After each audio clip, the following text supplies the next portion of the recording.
8. Ignition sequence has started. 6, 5, 4, 3, 2, 1, 0. We have commit and we have liftoff at 2:13. The Saturn V building up to 7.6 million pounds of thrust, and it is clear that You need cool air.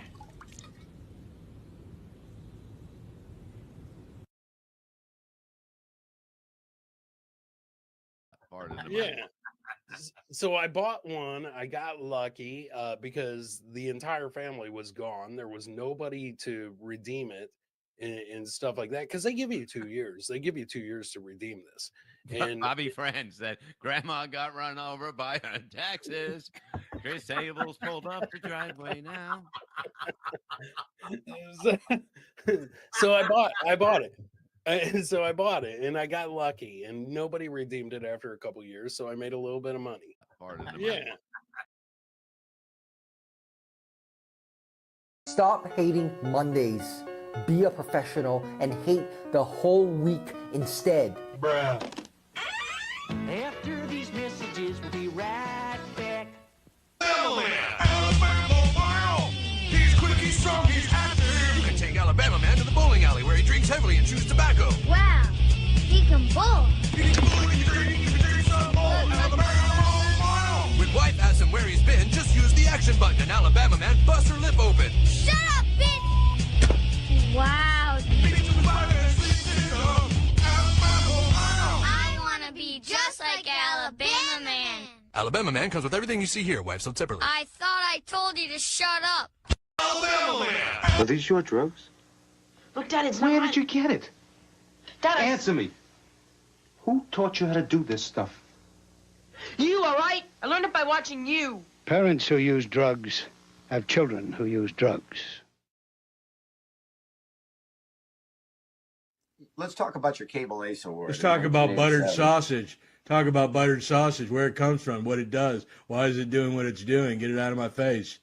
What about buttered sausage? That's not your jam. It's not your thing. You don't like it? It's not my jam. I don't buy jam. I buy honey, and I kiss it on the lips.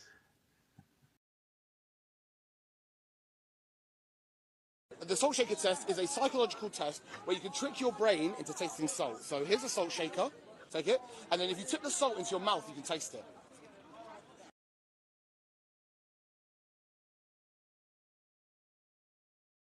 Yeah, but really vigorously shake the salt.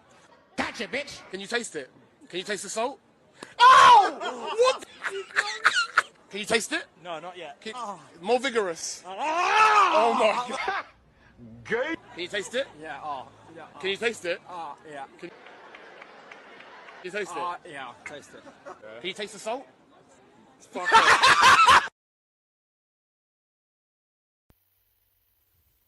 I want to say the shelf on the top is like 2 to 3 feet wide, so it's at least that wide, plus a little longer, and it's almost as big as the closet I have now. Okay. Fucking chat is hilarious, man. Bobby France and Lenny's data plan charges by the pixel. Don't listen to him. Don't listen to Bobby Fran, Lenny. Don't listen. I thought the video was good. I thought the video was good. Look, I see. Can we show the video just so I don't know? Yeah, what camera was that? The video in the same room. Does that camera show the DuPont network? But the quality of the video is what we're questioning here because it is 2022. Look at that. Wait, what is that thing? Stop. What was that thing? Nobody knows. Look at that. Can you Go tell? back a little bit. Not that thing. That.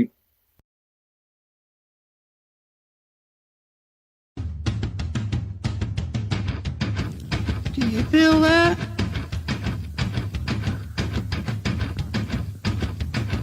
Do you feel that? Oh, shit.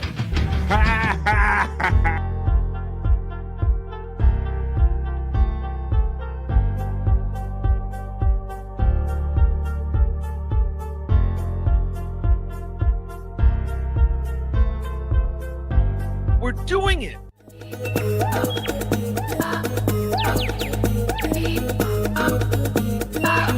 Jackie Mason. Fucking Bobby's fucking funny. Bobby Grant. I gotta give it to you. Line of the day, Bobby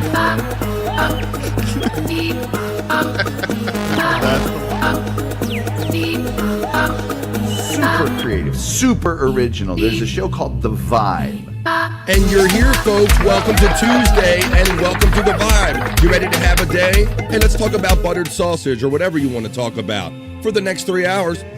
What day is it? Tuesday afternoon. Right here on The Vibe. What's up? Welcome to Tuesday. Might be some butthead. Well, this is pretty good. Welcome, everybody. Welcome to Tuesday and welcome to The Vibe. I'm your man, your host right there, BF Bobby Francis says right there.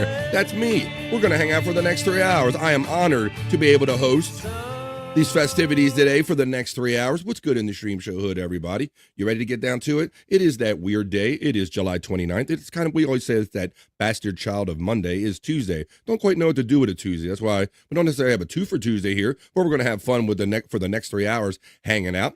We're going to do all the fun stuff we do. We're going to do the chat family check-in once those chats build up. I got a couple bros backstage. We're going to do the not-so-serious news. We're going to talk about the passing. I thought we were going to get through this week maybe with a little less celebrity death because last week was certainly unprecedented with all the celebrity deaths we had with Malcolm Jamal Warner, Ozzy and such dying over. So Hulk Hogan and all of that. Chuck Mangione. So now we got made it through Monday. But yeah, Ryan Sandberg, the former Chicago Cub. We're going to do a celebrity death report on that. And we're going to have some bros stop in and talk about maybe their feelings and their memories of memories. I sound like Wendy right there. My rememberies are floating on the pond like ducks. Well, why don't we go in and see what these guys are up to? Because I know they probably caught that Freudian slip. Freudian?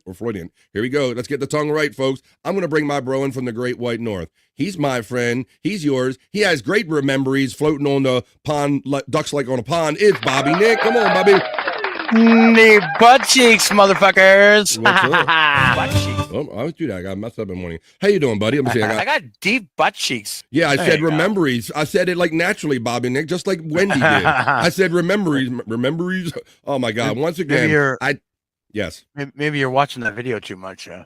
Well, you know, Bob, I don't know if you thought I was giving you lip service when I said, you know, a lot of people say, well, that's really nice and they're being overly polite. I like that and I watch it a lot, but I do, buddy. I do watch that. And what was it? The other night you were doing a show and you ran them again. You know, I know Wendy loves when you run all 3 of them in a row because she's like, now it's time for Bobby Bacon.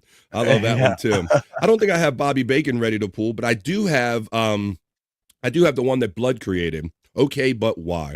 That's a fun. So that's the one we're talking about. Imagine where all your memories float on like fat ducks. All right. Well, let's see what this guy. How you doing today? First of all, before we bring our next bro in, doing all right? Pretty good. Yeah, pretty good, man. I got some extra rest yesterday. Oh yeah, I wanted to address that because me prepping my show last night, I'm going let me click on live on YouTube and see what my Bobby Nick and the crew's up to. And every time I clicked on there last night, no Bobby Nick and no crew. What did you do? What did you do last night?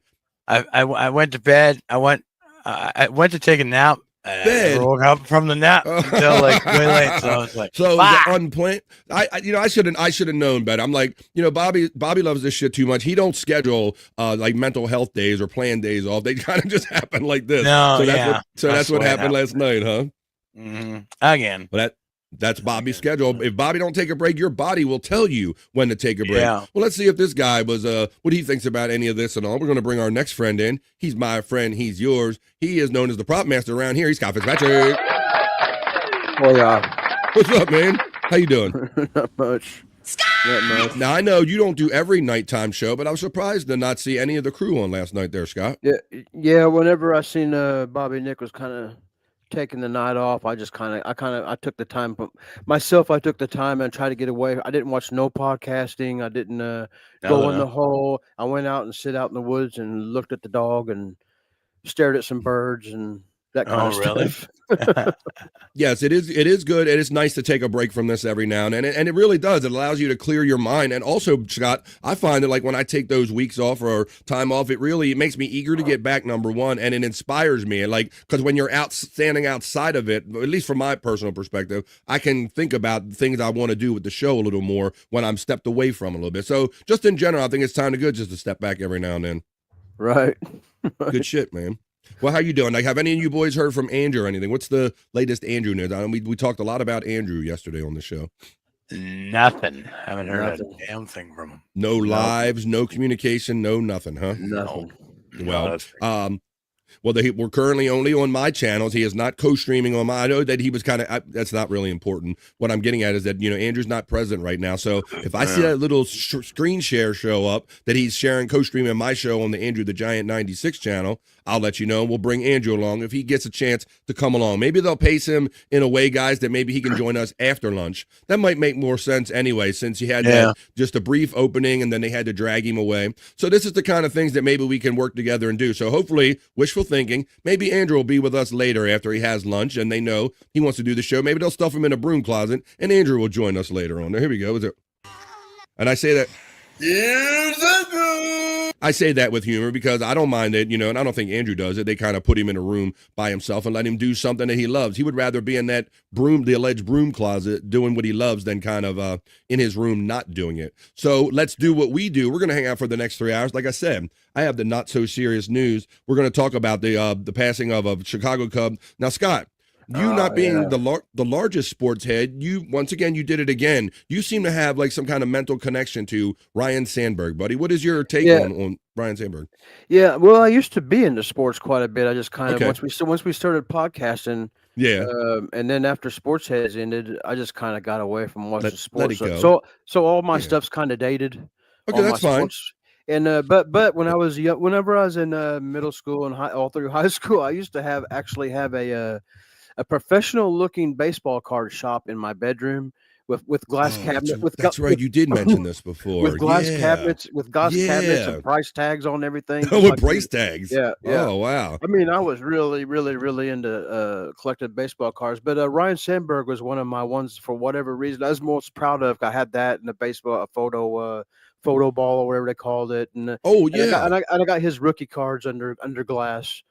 That's right. And maybe we're going to have Pecan 420 join us a little later on. I know that he's a big Ryne Sandberg fan, too. He's a Chicago Cubs fan. So maybe he can kind of add on to what we're thinking about and put the memories together. But, I thought that they had some type of card. Now you're triggering a memory with me. Like there was some type of card that everyone coveted out of Ryne Sandberg, I think, back in the day, maybe. Yeah. I just had the tops and the Fleer or whatever. I think it was I want to say it's 1985. Might have been 83 or somewhere in there. Early mid 80s rookie cards. I was really, and I'm not a Cub fan, but for some reason Ryne Sandberg always I didn't hate him. Wow, yeah. Well, he was one of those like prolific players. I think he was like a home run hitter and all. We'll get into it when we do the celebrity death report on Ryne Sandberg, former Chicago Cub, passed away. Let me see what else I have in my news hopper for you today. We're also going to talk about. I have another story about. Bobby, Nick, I've done many stories about overturned trucks, and they've spilled cheese, mozzarella sticks, a beer, adult toys. I got another story of something spilled on a highway when we get to the not so serious news. I always told you we can do this like every couple days probably. Well, we're going to talk about a sighting of a former MASH star. Jamie Farr was spotted out in public. Yes, he's still alive. Klinger, from the both of you that watched the MASH show. But this is an interesting pairing in that somebody in particular, someone also famous, was kind of pushing Jamie Farr around. We'll get into that when we do the not so serious news. And we're going to talk about how Shaquille O'Neal wants to retire. He already retired from basketball, and now Shaquille O'Neal, can he? But we'll talk about, because now Shaquille O'Neal is actually talking about retiring from all of these like many jobs he has. Like he's like the Black Ryan Seacrest. He's like doing all these commercials and promotions and whatnot. He has a particular place he wants to retire to, an adult community. We'll talk about that in the not so serious news. And I will show you, you ever see everybody does the viral trick with the water tossing bottle and they're gonna flipping the bottle and sitting on the table. Well, I have a video of not exactly that, but I got a video of robots tossing a water bottle. And I'm going to tell you why it's important for this company to have robots tossing water bottles. All of that when we get to the not so serious news. But first, it's that time, folks. I got to know what you're up to on a Tuesday. There's 17 of you in here now. I hope you'd call your friends and get more in here. Like I said, we're going to do the not so serious news. We'll check the National Day calendar with the National Day Hey. Yes, once again, we're going to do that celebrity death report. I got some videos. We'll do some crushing it. I'm thinking about maybe doing a little autocorrect today, Bobby, Nick, and Scott. Oh, shit. I haven't done that in a while. I might run that back because, yeah, like you said, we haven't done it in a while. And number two, there's some people, I think we got some new members to the BF Live, dare I say, chat family since the last time we did this. So we'll do a little, if I can find my sheet, we'll do a little run it back. There it is right there. My auto incorrect questions right here. We'll do a little run it back on some auto incorrect we do. For those of you just new to BF Live The Vibe and you're like, what are you talking about, auto incorrect? Well, that's kind of what I call segment where we're going to have fun with our phones or devices later on. And I'll give you the first few words of a phrase. And then you're just going to use the kind of the autocorrect or the auto fill-in words that come in on your phone whenever you get to a particular part of a sentence. And you just keep hitting that, and we'll make a funny, nonsensical statements and phrases, and we'll read them all together in auto incorrect. So let's get into it, folks. The glasses are already on. I'm going to go to the elements and run my cool-ass element for the opening chat family check-in. For BF Live The Vibe Stream Show 351. It's a Tuesday afternoon, folks, just like it says in the music. Tuesday afternoon.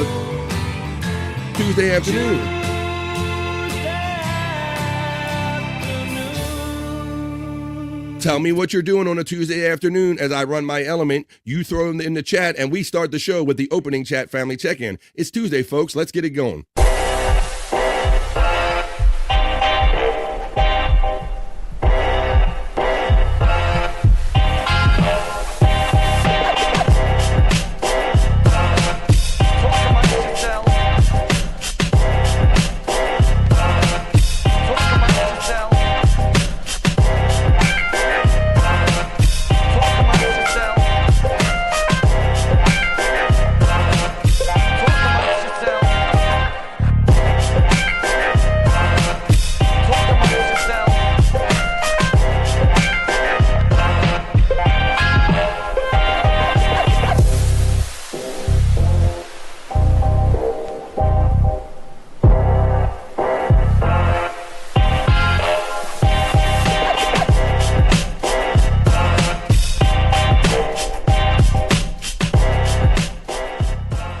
Amongst yourselves.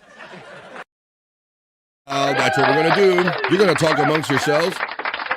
I'm looking down at Scott, and Scott is like, I guess he ran out of hand, so he has all his cigarettes he's gonna smoke on his way out there in his mouth currently right now. For those of you that aren't watching, it looks like a gag and everything where you did that trick where how many cigarettes can you fit in a mouth? I shouldn't even suggest that to him. They're too expensive. I noticed you're how you were carrying the cigarettes out there, Scott.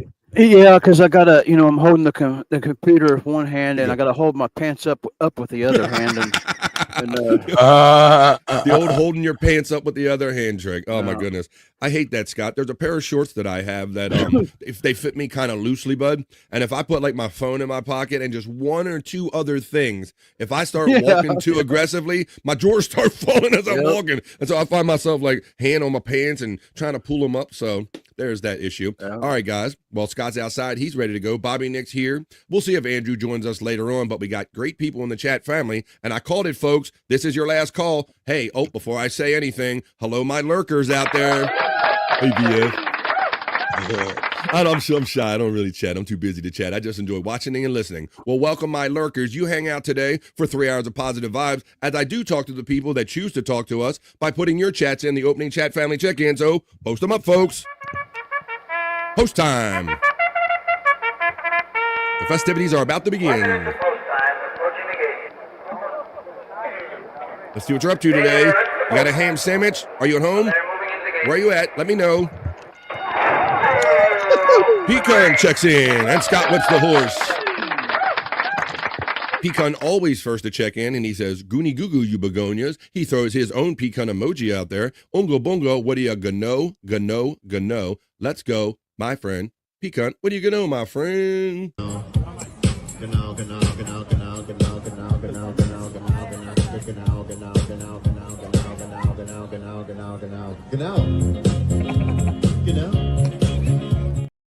What do you gonna know? Hey, Bobby Nick, something technical real quick. Did you see that that very proudly StreamYard updated themselves and patted themselves on the back saying, hey, we got this new feature now where you can just put your media assets in any order you want to. Remember we were complaining about that the other day? We were, I did see that yesterday. I was like, cool. We can now basically drag it wherever we want. So that's good. So basically, we could do that. We could do that. Yeah, exactly. Because we could do that before, Duh. And then they changed everything right to some kind of stupid grid. Yeah. And everything was locked. Yeah. And now they're putting it back and acting like it's a new feature. When, like you said, it's basically just an old feature that you should have never took out and they put back. But I digress. Let's continue on, Bobby. I just wanted to point that out because we were complaining about that the other day. Pecan always checks in with a second $2 super chat. His second one's always a super chat. Thank you, my buddy. I have a modest goal of $37.77 today. If you can help me toward my goal on the vibe. Pecan then utilizes all the membership emojis, which indicates to me he supports me monthly. That's how I use them. And then he gives. He gives. This man, he gives. He gives. He gives me $2, and then he gives out a one gifted BF Live the Vibe membership. So let me go to my letter. There it is. I don't know why I couldn't find it. You're a member defender. Then Pecan has fun with the Andrew the Giant. Oh, Andrew was lifted and gifted. Andrew caught that, guys. Oh, shit. Andrew called a membership to the vibe. Pecan says free Andrew with the Andrew emoji. Then Juggalette Jen checks in with a generous. You know, Bob, I know this. You know, I know he showers me with generosity. I know she also showers your shows with generosity as well. She does. She does. Very nice with the gifted memberships, Juggalette Jen. I don't know why it's not. You have to tell me, and because still not kicking at the StreamYard who's getting these awarded. But then Juggalette Jen says good morning to me, and I say good morning and thank you to my friend Juggalette Jen. Let me hit you with a sound with that. Thank you for the $2. Good morning to Pecan from my friend Juggalette Jen. Juggalette Jen, whoop whoop from Pecan. Pecan checks in and lets us know that Mason in Portland was lifted and gifted by Juggalette Jen. This is just going after 9 a.m. out there on the West Coast. How you doing, anybody checking in from the West Coast of the United States? Juggalette Jen says, whoop whoop, I will be in and out while I do dry oatmeal. Oh, is she storing things in her vagina again? Jesus. Whoa, wait a minute. Is it that dry, buddy, that she calls it the dry storage now? That's the nickname for the old, oh my goodness, dry storage. Oh, that's what you call, I don't want to know, Bob. Justin Guest checks in and says he's number 6, but I believe that you're number 1, Justin. And then he has fun with the buffalo emojis. Justin Guest Hoya from Pecan. Widow Killer checks in on the vibe on a Tuesday. Those guys do a great impression of Perry in Randy's office. Oh my God, Perry is shut the fuck up. There you go. Let's see. Whoop whoop from work, says Juggalette Jen. Juggalette Jen, she's having a sandwich emojis. Sandwiches for everyone, Juggalette Jen says at lunchtime. FJM checks in and says, good, get high afternoon, you all. FJM, how you doing, my calcified friend? The man with calcified arteries is alive another day, checking in on the vibe. We go for Pecan checking in on Widow Killer Hoya. Just a guess is having fun with the emojis. My supportive friend Wild Bill checks in from Facebook. You can watch and or listen to BF Live The Vibe today on BF Live The Vibe on YouTube, on Rumble, and on my personal Facebook, where Wild Bill is. Thank you for giving it love over there. FJM getting the love from Pecan. FJM is giving the love over there. Wild Bill over there on the YouTubes, on Facebook. There he is on the Rumble right there. He's all over the place. I can't keep up with him. And then he just checks in and says, "Hoya, well, Wild Bill." Thank you for giving all of the other outlets that BF Live The Vibe is on today some love over there. I appreciate that. And for that, I say, I give you a hoya. Can I get a hoya? Can I get a hoya? Can I get a hoya?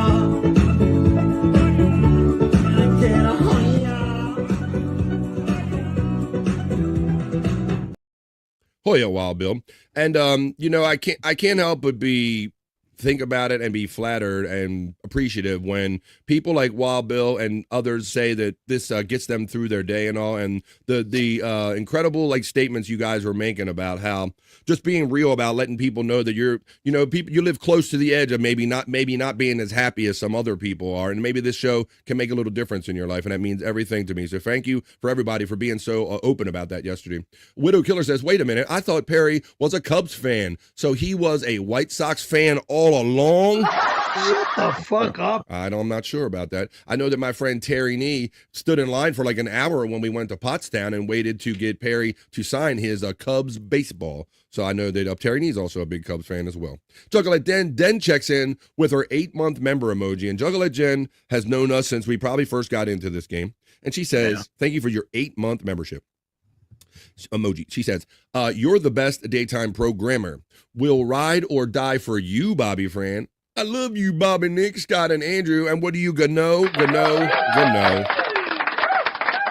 Juggler Jen's always been in the background supporting us and chatting us and all that stuff. But lately, she's really just stepped up with all the generosity and helping us out with the memberships and just being very generous. Thank you, Juggler Jen. And to that, I say, what do you know, Jen?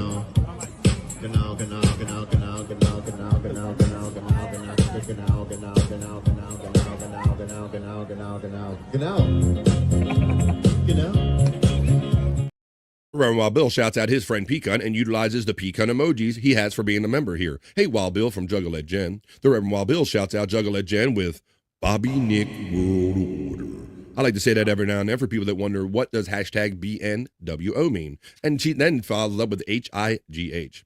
I went to bed too, says Juggalette Jen, talking about last night, Bobby Nick. Yeah. Your cycles are syncing up now with sleeping, I guess. Yes, I don't know. I'm synced up with Jen now.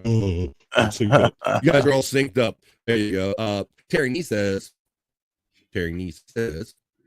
oh, now it's acting like a water because it won't click for me there, Bobby Nick. Let's see. I did pretty good yesterday. I made fundamental changes. Oh, no, it dropped low. I didn't want to say anything yet, Bobby Nick, because I did put work in on my system over the weekend, like taking away unnecessary splices and capping off connections. And I still got to lose. I made it through yesterday up until 2:30 until I had like a dip that I noticed, Bobby Nick. Yeah. Yes. There you go. So I think coming through all right.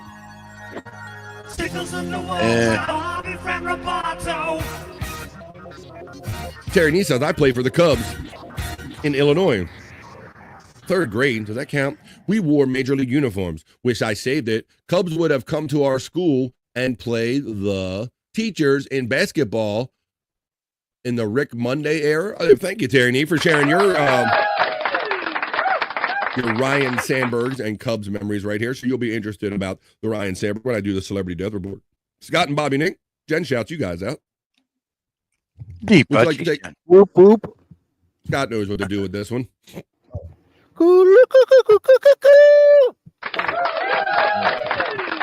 Pecan gets acknowledged from my friend Juggalette Jen. Scott, the prop master, gets acknowledged from Pecan. I stared back, Scott. I stared back. Uh-oh. When I was looking at the birds this morning.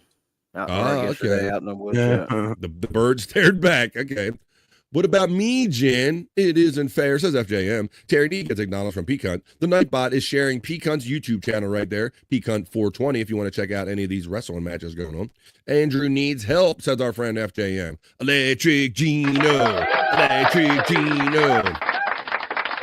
I don't know why, I guess much like other people, maybe like Bob or something, when I hear certain people's names, they invoke a song in my brain. And for whatever reason, I guess Electric Gino reminded me of Electric Funeral, although I don't think I've ever played that part on here. But, it's apropos, Bobby, because obviously with Ozzy passing and all, I was using Ozzy reference, but yeah. Electric Funeral. That changes paces. Electric, he says, I heard Andrew was sent to South Sudan.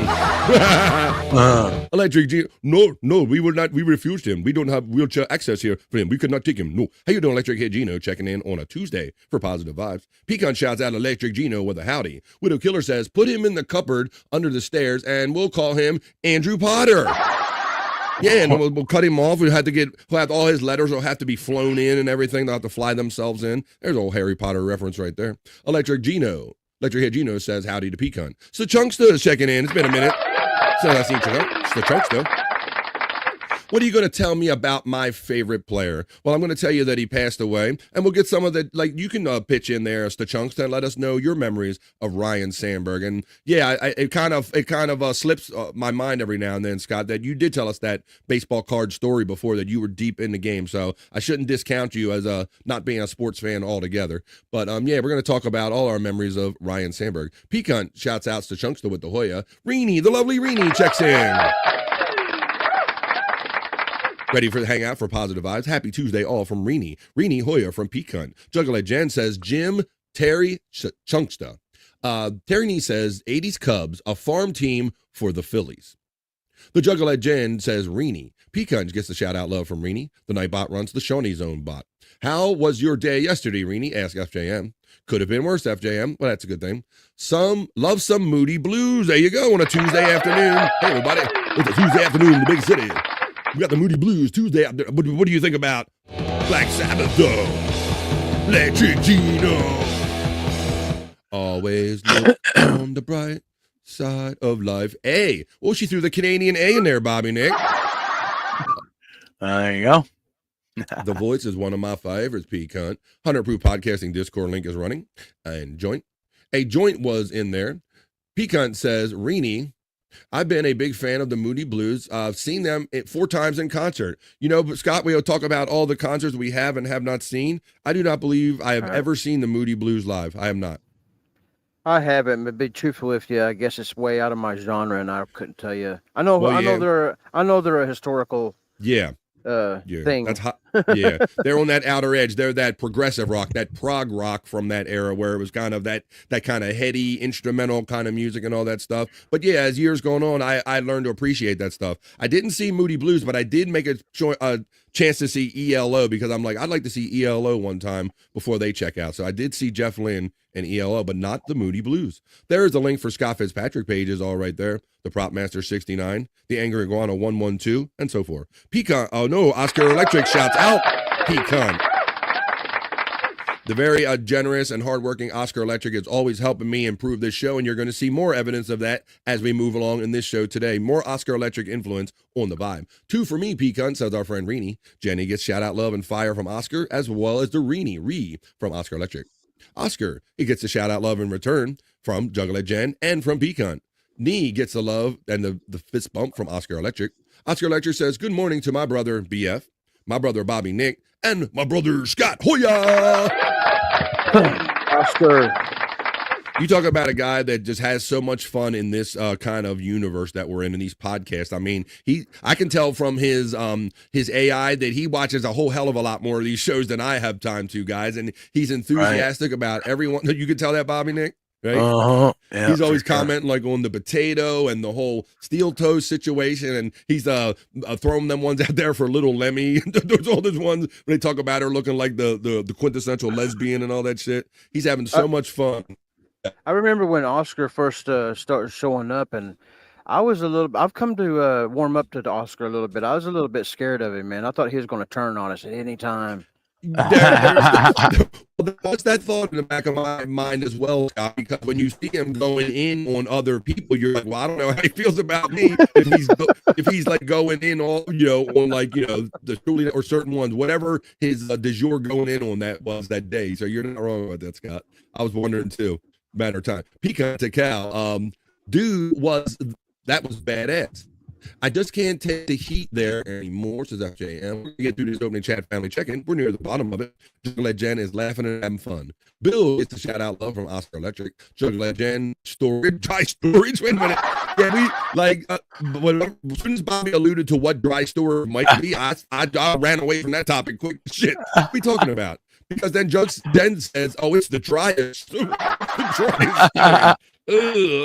we got to get to the end of this opening chat family checking. The cringe factor is going up there. Let me say, we got the gay meter is going to start pinging in a minute. I'm going to gay meter, but the gross meter. I'm going to say, get gay in here. 75% gay in here. All right, let me see. We got some other people checking in, and then we're going to get on to some other fun. And Sammy's, love you, Jim. Talking about sandwiches. Yes, I am Mrs. Sandwiches.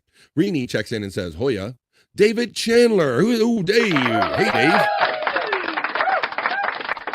The hardworking David Chandler checks in and throws eyes on the vibe. How you doing there on a Tuesday, my hardworking friend? David Chandler gets the Hoya love from Pecan. As we are almost near the bottom, Jen's secret admirer says, what a day. Men are on the bad list today, except Scott, of course. And, of course, women like Jen rule my world. Uh-oh. It's very specific. So, is that Jake just men other than Scott she's not mad at? What is that bullshit, Scott? Yeah, I don't know. I know whenever I first started seeing Jen's this chatter here, I thought sure it was Jen, but doesn't talk like Jen, so I'm pretty sure it's not Jen. Yeah, articulates herself in a different way than maybe Right, Jen right. does. So that's a good clue right there. You're not wrong about that. Let's see. can kind of go both ways. All right. Hoya all says our friend Brian Kowalczyk checking in. Hey, Brian. I know that you must have had a busy summer. I was envisioning because you hadn't really been in the chat for a minute, and then you were so cool to check in from Japan and like in the middle of the night one day, and now you're back on the regular. Brian Kowalczyk, how you doing, everybody? Who's next is coming in right here. I've never seen this name before, but welcome to the Vibe family. I'm coming for the boomers, 76.4 million old boomers. They'll drop like flies. Well, might be a good time to get into the funeral business because with all these boomers that are going to be dropping like said flies. How you doing? Who's next? That's an appropriate name. Who's next considering? Right, it's like death, like another name for death. Who's next coming in on the Vibe? Jen Sigurder-Meyer, Hoyer from Peak Hunt. Rini shouts out Brian Kowalczyk, Hoya from Peak Hunt. Rini says, I'm ready to go. Who's next? What time do we depart? Yeah, hang in there. Brian and Gino getting love from Juggalette Jen. Millennials about to be rich. Burying all the generation before them, maybe. I don't know, Juggalette Jen. You might have a point there. I'm watching you, Rini says, who's next? Oh, shit. Oh, it's like death coming in here watching. Oh, shit. Not really, man. What's that, buddy? Not Renee. She's one of the half dozen that watches my locale shit. Exactly. Same thing. I said yesterday with everybody, we only got but a handful of you guys that like us. So you got to stay alive long. Come on, guys, stay alive. Stay alive for the Vibe. Jen Sigurder-Meyer says, I may have a little crush on Mandy Diff too. She had me laughing so much last night. That's another clue if you can figure out what Mandy Diff was doing. Rini is laughing sideways and having fun, sticking at her tongue. Scuff with Shane checks in for his time for positive vibes. How you doing, Shane? I hope we make your day better today, my friend. Just kidding. Says our who's next. But it is true, buddy. No worries. All vibes are good here, says Rini checking in. Can we get all three of you flexing? Did you pay extra for tickets to the gun show? Come on, guys. You want to help her at it? Ready? Do it.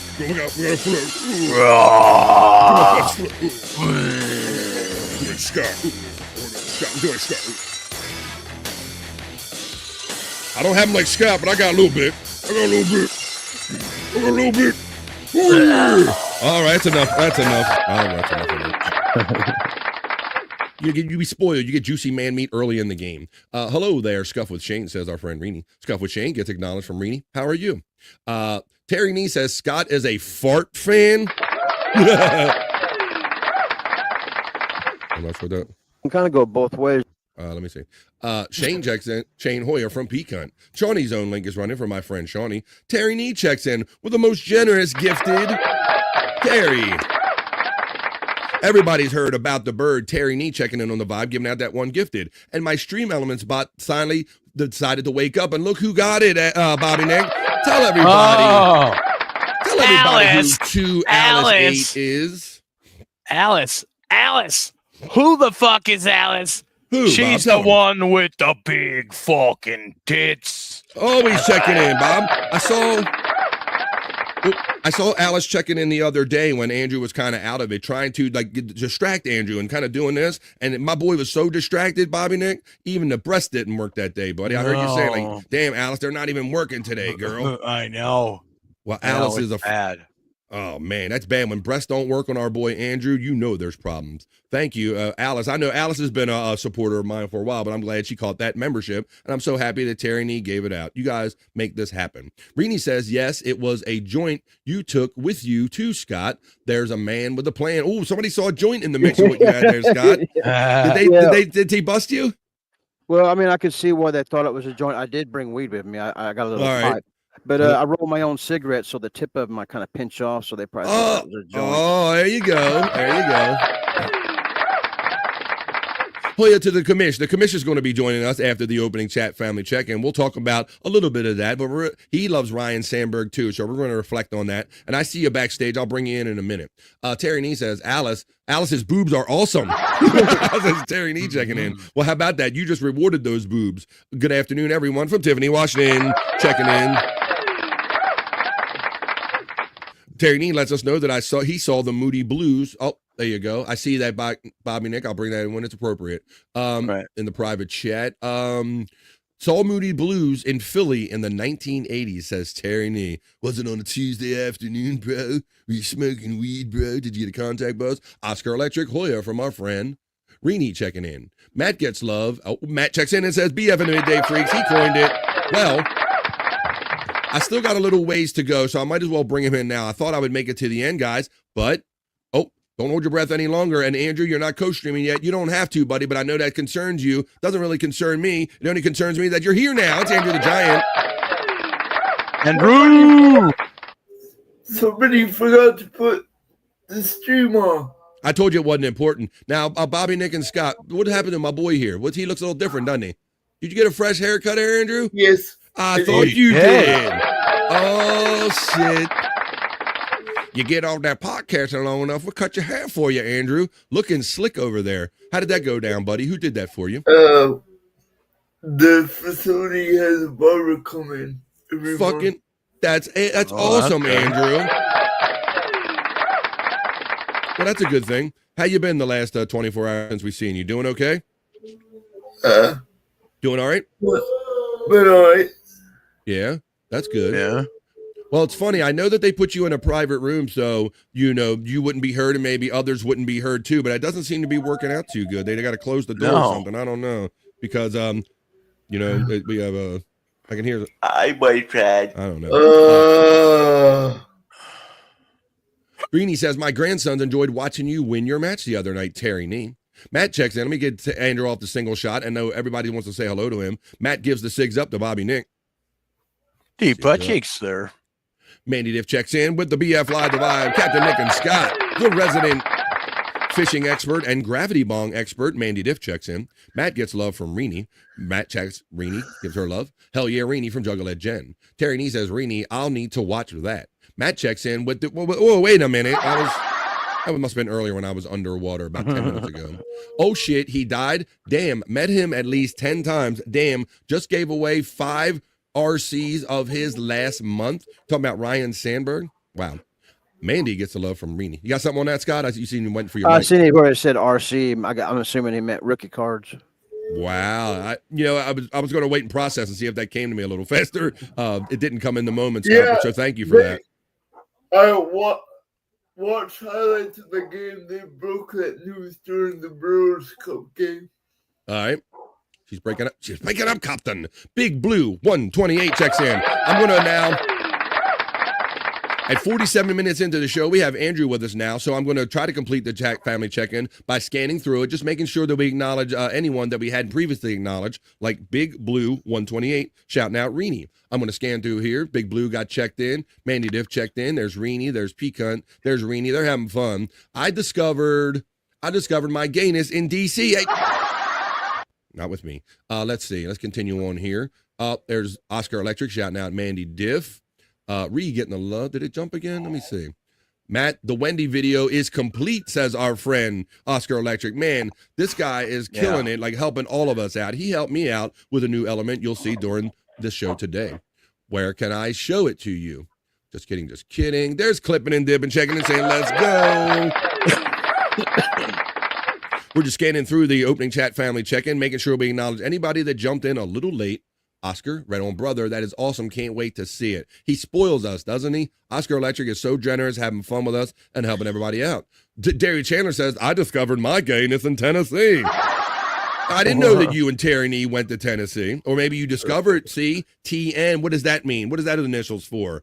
Terry Nee. See? It's not Tennessee. I put it together. You can't fool me. It wasn't Tennessee. It was Terry Nee. Tennessee. Clip and Hoya from our friend Peacunt. Ryne has fun. Thank you for supporting me monthly, and thank you for enjoying the juicy man meat emojis. I'll try to get to that segment for you later on. Hell yeah, says Juggalette Jen. Matt from Oscar Electric. My only request is I'll make a video to any song. Just make the song under 2 minutes. Yeah, and I have something. Yeah, we did that too. We kind of did that. Oh, look who's checking in, guys. He's ready for some positive vibes. On a Tuesday, it's come on, hit the button. There we go.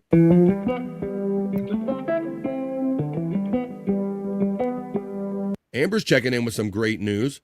In a way, Hoya everyone. Summer will be over soon, and I'll be here every day when the kids go back to school.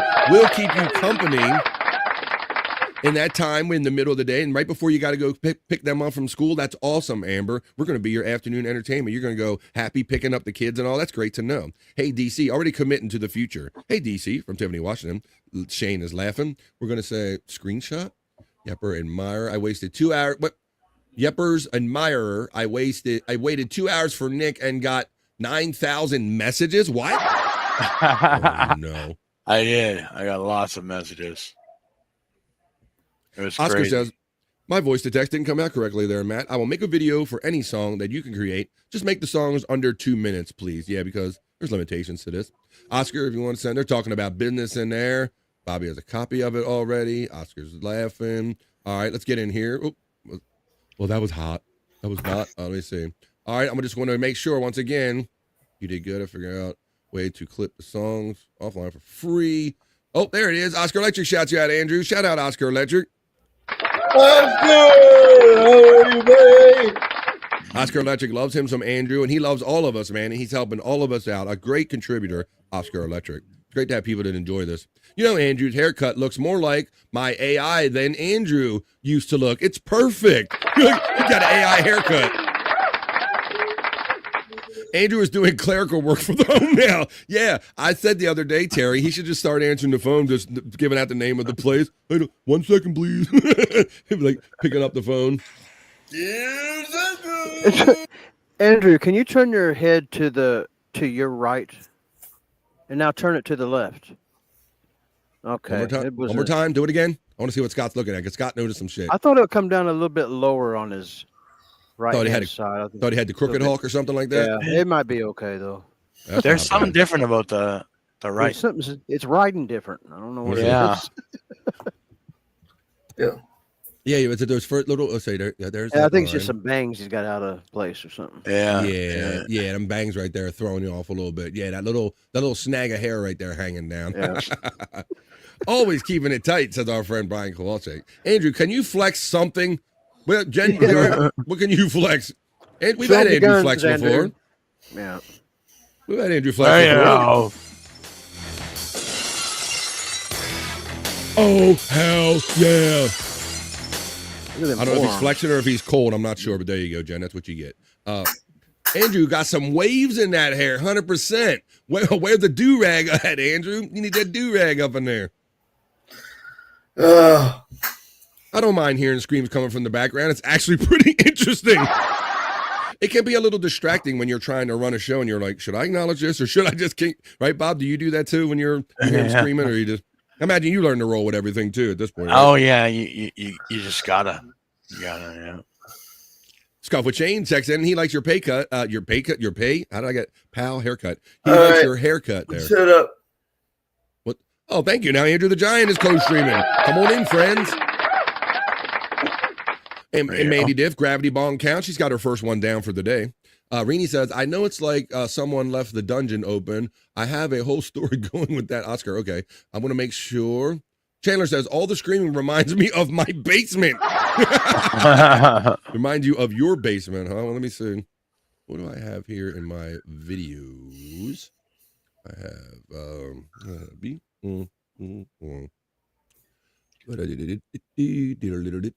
I can't find that one in real time, so I'll continue on. David's getting the laughs. F the Brewer, says Matt, checking in. We're near the bottom of the chat family check-in. One by one. It snapped up when you said that. Who that? Yeah, it snapped up when you said that. We're going to talk about Ryan Sandberg. I'm going to let you guys continue to talk to each other because that's what we do here. Yes. Stormy, if you're in the chat. Oh, boy. Could you post on my social medias that you have, let people know what's going on? Yeah, I mean, I guess that's a fair thing to do, Andrew. Or you know what you should do, buddy? If you want to, like, I mean, you've done this before. If you want to go off camera a little bit and do some Andrew the Giant 96 stuff, and then come back on here, if that's a way you want to fit it, both, like, take care of your channel during this show, maybe that's a way to do it there, buddy. So I don't mind that. Maybe we can do something like that. And Jake Hudson, he says hi. And Stormy gets the love from our friend Scuff with Shane. All right. Well, maybe that's an idea, Andrew. You've done it before. Andrew's normally sitting here backstage staring at my camera like 2 hours before the show starts, and he's doing a live at the same time. So if you want to take a little pause, Andrew, when there's not times for you to talk and maybe catch up when although you're co-streaming on there too, so I see that's an issue too. So we're working it out. We'll figure it out. I've been talking to Pet Farm some too, says Stormy. Stormy, yeah, she's always got something brewing in the background. And why is Andrew in the principal's office? He got punished. That's how it is. He's waiting for the principal to come in and give him his suspension. I had Tony really on my show yesterday. Well, if I knew who that was, I'd be impressed. You have support from me and others building up more and more, Andrew. I told you there's talk going on and visits being planned. Yes, Scott. Jake isn't talking about Tony Reale, is he? I can't. That's all. I don't know. What do you know, Tony Reale? Yeah, that's that name. Yeah, Who he interviewed. That? Wasn't he like on Sports Center for a while and had like a major sports show? Yeah, he interviewed him yesterday. Scott, I'm not. I got to look at his face. But didn't he do Around the Horn? Wasn't that Tony Reale? I don't know. But I was on Jake's show this morning, so. Jake told me I recognize the face, but I didn't recognize the name, but I do recognize the face. He does an ESPN show. Yeah, Around the Horn. You're right, Scott. Yeah. Good pool there, buddy. Holy shit, Jake. Man, that's a good fucking pool there. Good for you. Yeah, I didn't recognize the name, but thank you, Jake, for letting me know. Thanks for big timing us in my chat. There you go. You have support. Andrew is in his office now. That's right. We're gonna put his name on the door. Andrew's gonna run the place. Go ahead. Hey, yo, Jake. Yeah, hook Andrew up. I'll ask for him. Mm-hmm. Could you do some stuff for me, bro? Since I'm unable to. He's trapped in an office, Jake. Have some sympathy. He can't get out. He can't talk to people. Talk to Tony and tell him that Andrew's stuck in an office and he'd like to interview him sometime, Jake. Is that the least you could do? Jesus. All right, let's see. You have support building. Let's continue on here with the vibe. Hi, everyone in the chat from Stormy. Stormy, you forgot to set up the channel when the vibe started. She's probably literally having 100 conversations about how she can visit Andrew and make sure things are going right for Andrew and make things better. And as soon as she shows up, like, you didn't do enough. You didn't start up BF show in here. And I told you that was okay, Andrew. It doesn't have to be set up in advance. You can do it just like you did now. Or not at all. It's fine with me. My friend Stormy checks in. Wow, we've been friends much longer than 5 months. A 5-month member chat. Happy Tuesday. Hashtag Andrew Army.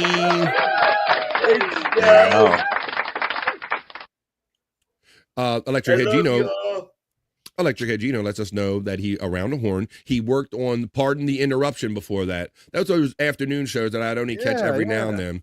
Electric Gino, those ESPN kind of chat shows. All right, well, we're kind of caught up with the opening chat family check-in, I believe. Around the Horn.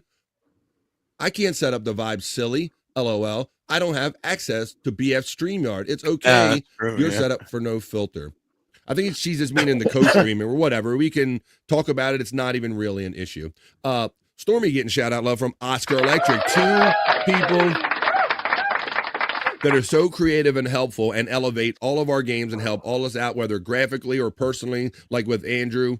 We appreciate all of you. And I'll just let you know with that last chat, that was the end of the opening chat family check-in. And I'll play you something from the very talented and generous Stormy right here. She made this for me. And then we're going to get on with the show, Andrew.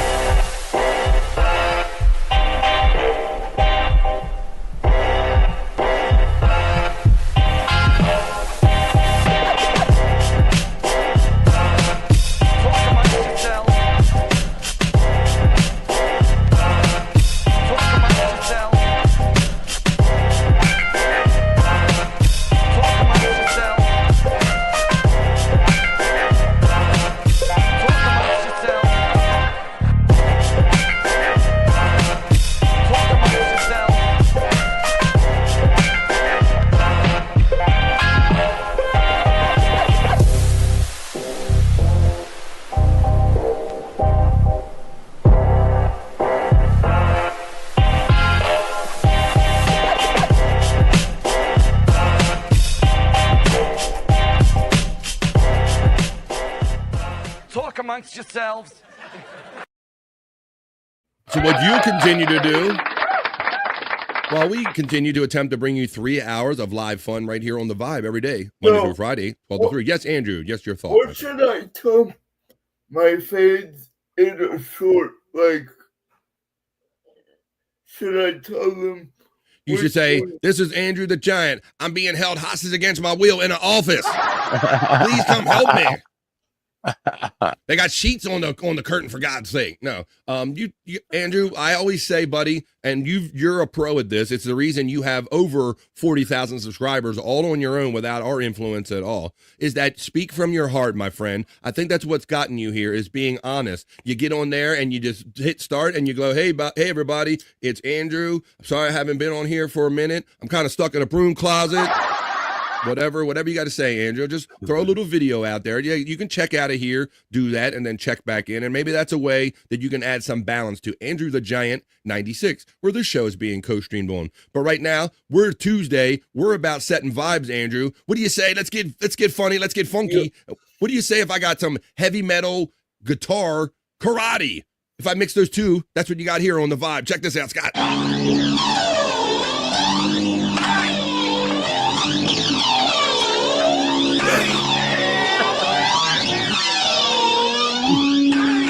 Oh. It's heavy metal karate day on The Vibe. Guitar's on fire. Oh, we didn't go through that one, Scott. And he's playing with the same hand. Whack. Oh, that was just a whack. What was that? Oh, his head. Oh, yes. Oh, shit. One more time. Karate Guitar Hero. It's just America. Matt's having fun with the avocado movies. What's up, Matt?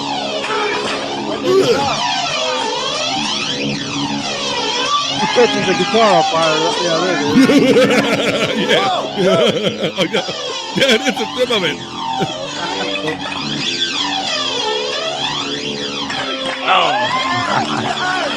Hell yeah. I like that. Who said that one? Yeah. That's awesome. Oh, it's an awesome story. They're talking about that.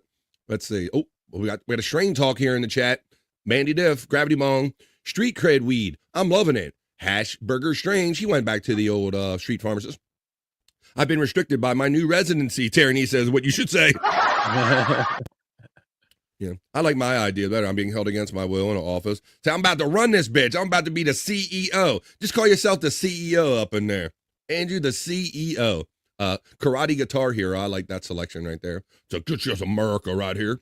I'm high enough to do that. Let's roll, says Mandy. No, Mandy. Just stick with the gravity bong. Don't be chopping anything. You'll be coming in here telling us about your busted hand soon. All right, Ryne. But what we're going to do, Ryne, I see you right here in the last chat. Ryne and Mandy and all my great friends, I'm about to do that. I'm about to head over to my news desk, and we're going to talk about a few stories at length with the BF Live The Vibe. Other news, this is the BF Live The Vibe, not so serious news.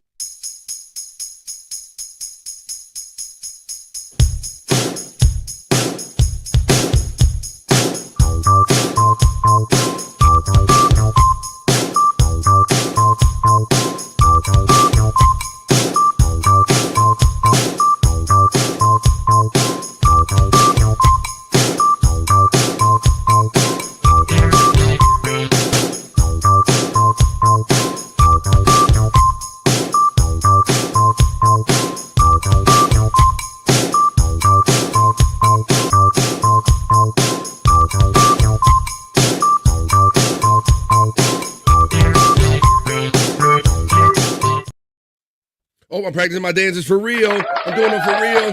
It's not just AI.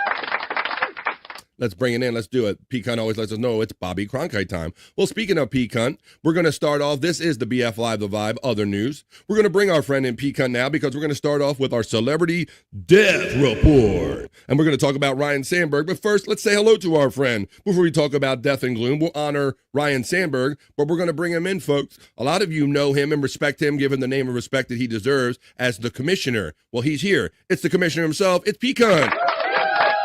Good, y'all. How y'all doing? We're doing it. And we're having it at the same time because we have Bobby Nick here, and now we have our friend Pecan here. We're doing it. The commissioner. How's it been, Pecan? Not too bad, just chilling. Yeah. Made it through that. Thank you for all your support in the chat. I always thank you. And I always like to thank you. You're very welcome. But so yeah, I guess you've been in the chat and all, but this last week that we had of death and everything, buddy. I was hoping. I even thought about it yesterday when I got on my gear. I'm like, man, I hope we have a smoother week as far as celebrity death wise than we did last week. That was some kind of week, wasn't it? Oh yeah, it was like boom, boom, boom. It was like one icon after another. Yeah. Now you were on last week. It's becoming like a once a week kind of thing with you. And last week, did you happen to miss the show where somebody didn't die, or did one of them die during your visit to the show? Did you recall who died when you were on? It might have been the one day where nobody died. It might have been the Tuesday. I don't know. But yeah, I think it was. Because yeah, you would remember. Ozzy died. Yeah, Ozzy died on Tuesday, and then Hogan died on Thursday. So I was on Wednesday. Yep, we had Malcolm Jamal Warner before that. But now we're talking about Ryne Sandberg. We're going to do a celebrity death report. So let me run my little funky elements, and I'll let everybody know that we're about to, we always say that we kind of do the celebrity death report to remind us how important it is to live and to live well. So we're going to do it again today. We'll do a little honor for a passing celebrity that I know is Pecan's a big fan, as well as Terry Nee and others in the chat. So we're going to get down to it and do it. We're going to start the news. We're going to open it up as soon as I find my element with a celebrity death report. BF Live, celebrity death, marriage, and divorce report. They lived, they loved, they died.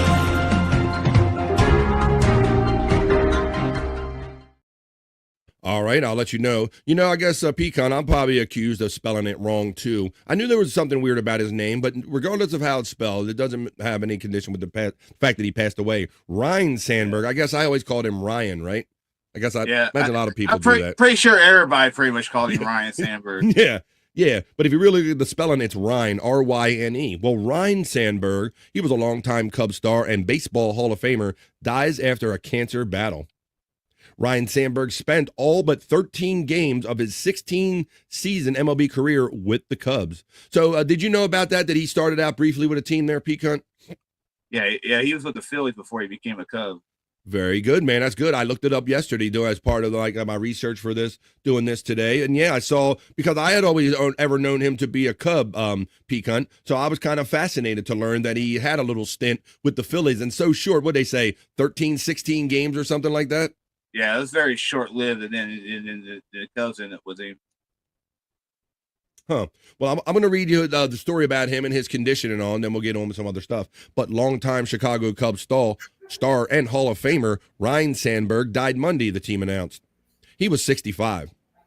Sandberg died due to complications with cancer, which he was diagnosed with twice in 2024. Wow. Fuck cancer. He revealed in January 2024 that he had been diagnosed with the metastatic prostate cancer. Yikes. Sandberg fended it off initially, and about 8 months later, he said he was cancer-free.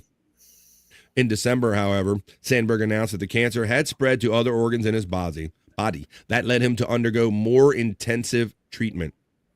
With great sadness, we share that Ryne Sandberg has passed away today, and they have a picture on Twitter. It says Sandberg spent nearly all of his MLB career with the Cubs. After a 13-game stint with the Philadelphia Phillies in 1981, Sandberg spent the next 15 seasons with the Chicago Cubs before he retired after the 1997 campaign. He made 10 straight All-Star appearances, Pecan. That puts him in a kind of a special kind of place. 10 in a row, buddy. Oh, yeah. I mean, he's to be that good, it would... Go ahead. I'm sorry. Yeah, he's definitely one of the best second basemen there ever was. I mean, him and Joe Morgan right there, like the best one growing up. And to be that good 10 years in a row, to be picked by the fans and your peers, that tells me something about his level of play, Andrew. What do you got, buddy? What was his batting average? I should have known Andrew wants that. You're the fucking sports guy, Andrew. Let me see. We'll go further down in the article and see if it gives like a life. Line 1. Oh, Cindy, line 1. Andrew, line 2. Andrew, line 2. All right. Sandberg spent, we got that. He left 10 straight All-Star appearances. There he is when they honored him with the first pitch one night. at one of the games. Sandberg won 7 Silver Slugger awards and 9 Gold Gloves. So 9 Gold Gloves is the pinnacle for defensive. So like you said, P. Cunt, he must have been an awesome second baseman to win 9 Gold Gloves at his position. Oh, definitely. That means he was like the best person at that particular position out of all the major leaguers by winning the Golden Glove. 285 career batting average. Our friend Brian Kowalczyk checks in, Andrew. We hadn't got to that yet. Mr. Rico checks in. Into that Suave. That says hello to Tiff. Rico Suave checks in on the vibe. Hey, Ryne. Docs, LOL. So much for names not being said on stream. Did I? Oh, okay. Yeah, that. I only heard like one name there as far as the that background noise there, Stormy. But I thought I said something at first, but there you go. Hey. I know. And the thing is, before when he was in his own room, couldn't hear. We never ever heard that. Yep. We never heard that once. He would hit the button and they wouldn't have, come and get me, whatever. We never heard any of them. All we ever hear was kind of stuff like that. Let's see. Just funny, exactly. Just funny. Looking good, Andrew says, Mr. Rico. Thank you, man. You got a new haircut, Mr. Rico. What do you think about this? I have to say something to this man, Mr. Rico. Nope, it's going to be gay. Thank you for hello. Many years of support, Mr. Rico. Thank you for always being on my channel, and thank you for the love and support, y'all. Wow. Sound like a date. Thoroughly appreciate it. That was very nice, Andrew. Right? Yeah, you're right. P. Cunt. He didn't have to be poked or prodded to say it, number one. And number two, it was about a male and not a female. Normally he only says glowing things about females, but that was actually about a male person. Very good on you, Andrew. That's very nice to kind of acknowledge someone that looks out for you. Mandy's ever optimistic with her gravity bong hit. She says it'll all work out. It'll all work out. Just do a gravity bong and think on it. That's all you gotta do. And that's it. She's doing it. Look at that. Look how you made Mr. Rico's day there, Andrew. I didn't even know that Mr. Rico meant that much to you, but now we all know it because you said it, buddy. So thank you. I had no idea that Mr. Rico was that integral in what you do. So now I know. Mandy Div says, we need some kind of soundproof box with lighting to put over Andrew's head. A Buddha box on South Park. But seriously, something that would have noise cancellation. And then, then we would struggle. He's the man in the box. And then Andrew would be struggling to put a box on his head rather than headphones. Like, I'm here with my box. All right, Mandy Diff. So, and I don't know, let's make sure we covered everything we did about Ryan Sandberg. But yeah, it's unfortunate. The thing I will say about this is because it hits home to me, and I know it's a touchy subject, guys, but it's better than dying in that go get your oil checked. Go get your prostate checked. I know before I had it done, I didn't want to hear it neither, and I wasn't really looking forward to it. Luckily, I had my wife. She was motivated to make the appointment for me because she knew I wasn't going to be very motivated to make it. But there's such a feeling of empowerment once you get your oil checked and you get that clean result back, and they tell you that you got nothing to worry about for the next 5 or 10 years. You feel like a Superman. And plus, once it goes to this point and it passes and it goes to other organs, you are done. So this can be caught early and detected early. So go get your oil checked, guys. Go get your prostate checked. It's really not that big of a deal.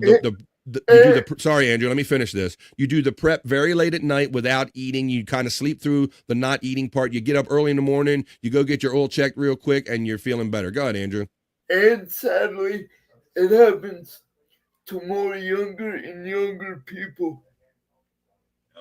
That's true, Andrew. It seems to be as we've gotten older that all of these used to be old people diseases are catching up to the younger crowd. So Andrew makes a good point. You're hearing more and more about young people getting cancer and having heart disease, things of this nature. So they're recommending now that age 40 or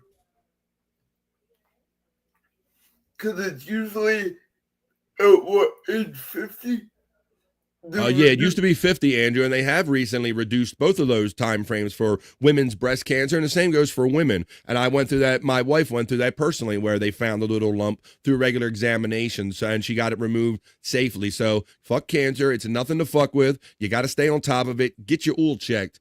Because younger people ignore their bodies, Tiff, because we used to have that feeling of defiance when you were 25 or 30. You never thought about cancer or heart attacks or anything. But now I think it's something that more younger people have to consider. Youngsters are always sitting there on their asses playing games. So it might be, your balls might settle, guys. Got to go get that oil checked. Switch to a female doctor, at least, says Brian Kowalczyk. That takes all the fun out of it. Let's see. Ryne says, wow. Now, no, guys, there's an example of this right here. Ryne says, thank you for that PSA, Bobby Fram. If my husband would have done so, he would be here. I can't make it any more clear than that, guys. So it is kind of preventable. I'd be curious to know, Pecan, if Ryne Sandberg was doing any pre-checking, or if he was that stubborn guy that didn't want to know. I don't know. That all kinds out there. It could have been. I mean, sometimes you just don't realize, that your body is has some kind of disease. Right, until you feel the symptoms, and it might be too late after that point. So, yeah. Yeah, like I said, I picked up on the fact, Pecan, after a while. I'm like, I noticed something around here, that these women live an awful long time. And I'm like, I'm going to try to be a little smarter and be like my wife and maybe do what the women do more, like go to a doctor or something like that. I couldn't get to the mic fast enough there. I couldn't hear it anyway. It sounded like Charlie Brown's teacher, Andrew. There you go. That's what it sounded like to me. I did survive my birthday. Flex 316 checking in, surviving his birthday. Oh. There you go. So, yeah. Hey, Flex, how are you, mate? Terry Nee, FJM says, doesn't Terry Nee get his oil checked once a month just for the hell of it? Yeah. he always wants, but yeah, if you want to go to DC and check my oil, and I'm like, no, I do not. Let me see. Ryne says that my doctor always has his thumb up my ass. And you're not even in the office when it happens, I'm guessing, too, are you? Let me see. Let me go. Oh, there we go. Oh.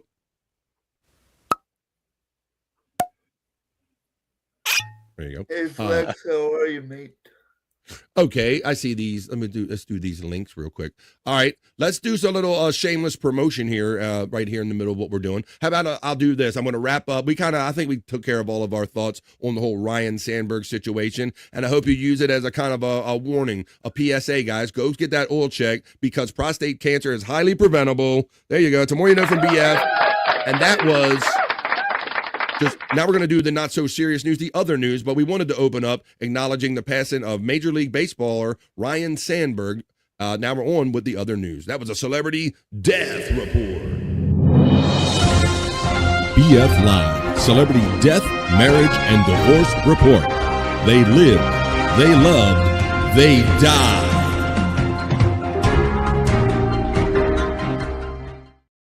All right, let's keep going on. Let's see. Flex getting the love from Ryne had good news in there. Yeah, I thought fuck cancer, they're saying, of course. It jumped on me real good. I want to acknowledge Flex saying good day to Tiff. Flex getting love from Pecan. That's good, Flex. Mine's in 2 days. Good day, mate. Flex 316 saying good day to all of us. Terry Nee says, force your doctor to have digital rectal exam, finger in the ass, MRI imaging, transrectal ultrasound, and prostate biopsy test if it runs in your family. And it did run in my family. And that's another reason why I was motivated myself a little more to go have my oral checked, because my father had it as well. So if you have a family history, or even if you don't, go get your oil checked. Juggalette Jen checks in with another most generous gifted. You showered me with gifts, Juggalette Jen, making our family even bigger. Positive vibe family. I love the feeling of this show and how it's growing. I'm good, and you see, and great, I see. Nick in Fort Wayne caught that from Juggalette Jen. Making the vibe family bigger, making people come over and saying, what is this vibe all about? Thank you, Juggalette Jen. Andrew's sitting up. Good day, says our friend Flex316. I know Andrew already shouted out. You're right, Flex.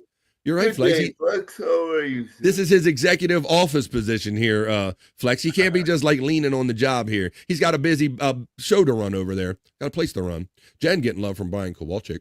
Ryne shouting out Jen. Juggalette Jen, Gano from Pecan. Anyone I missed, hi from Flex 316, checking in from the middle of the night down under. Nothing more flattering than someone staying up into the wee hours picking up vibes in the States. Pecan getting love from Flex 316. Brian Kowalczyk gives a membership for the vibe. Hell yeah.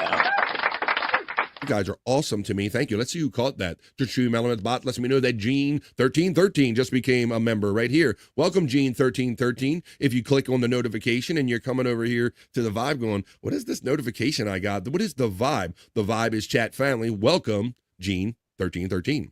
Yes, Brian. Oscar Leche is on target with the love. G'day, Flex. Oh my goodness. The generosity is beautiful, Brian. Apparently, it's not going to stop there because Pecan then checks in, sitting at the bottom of my screen, gifting.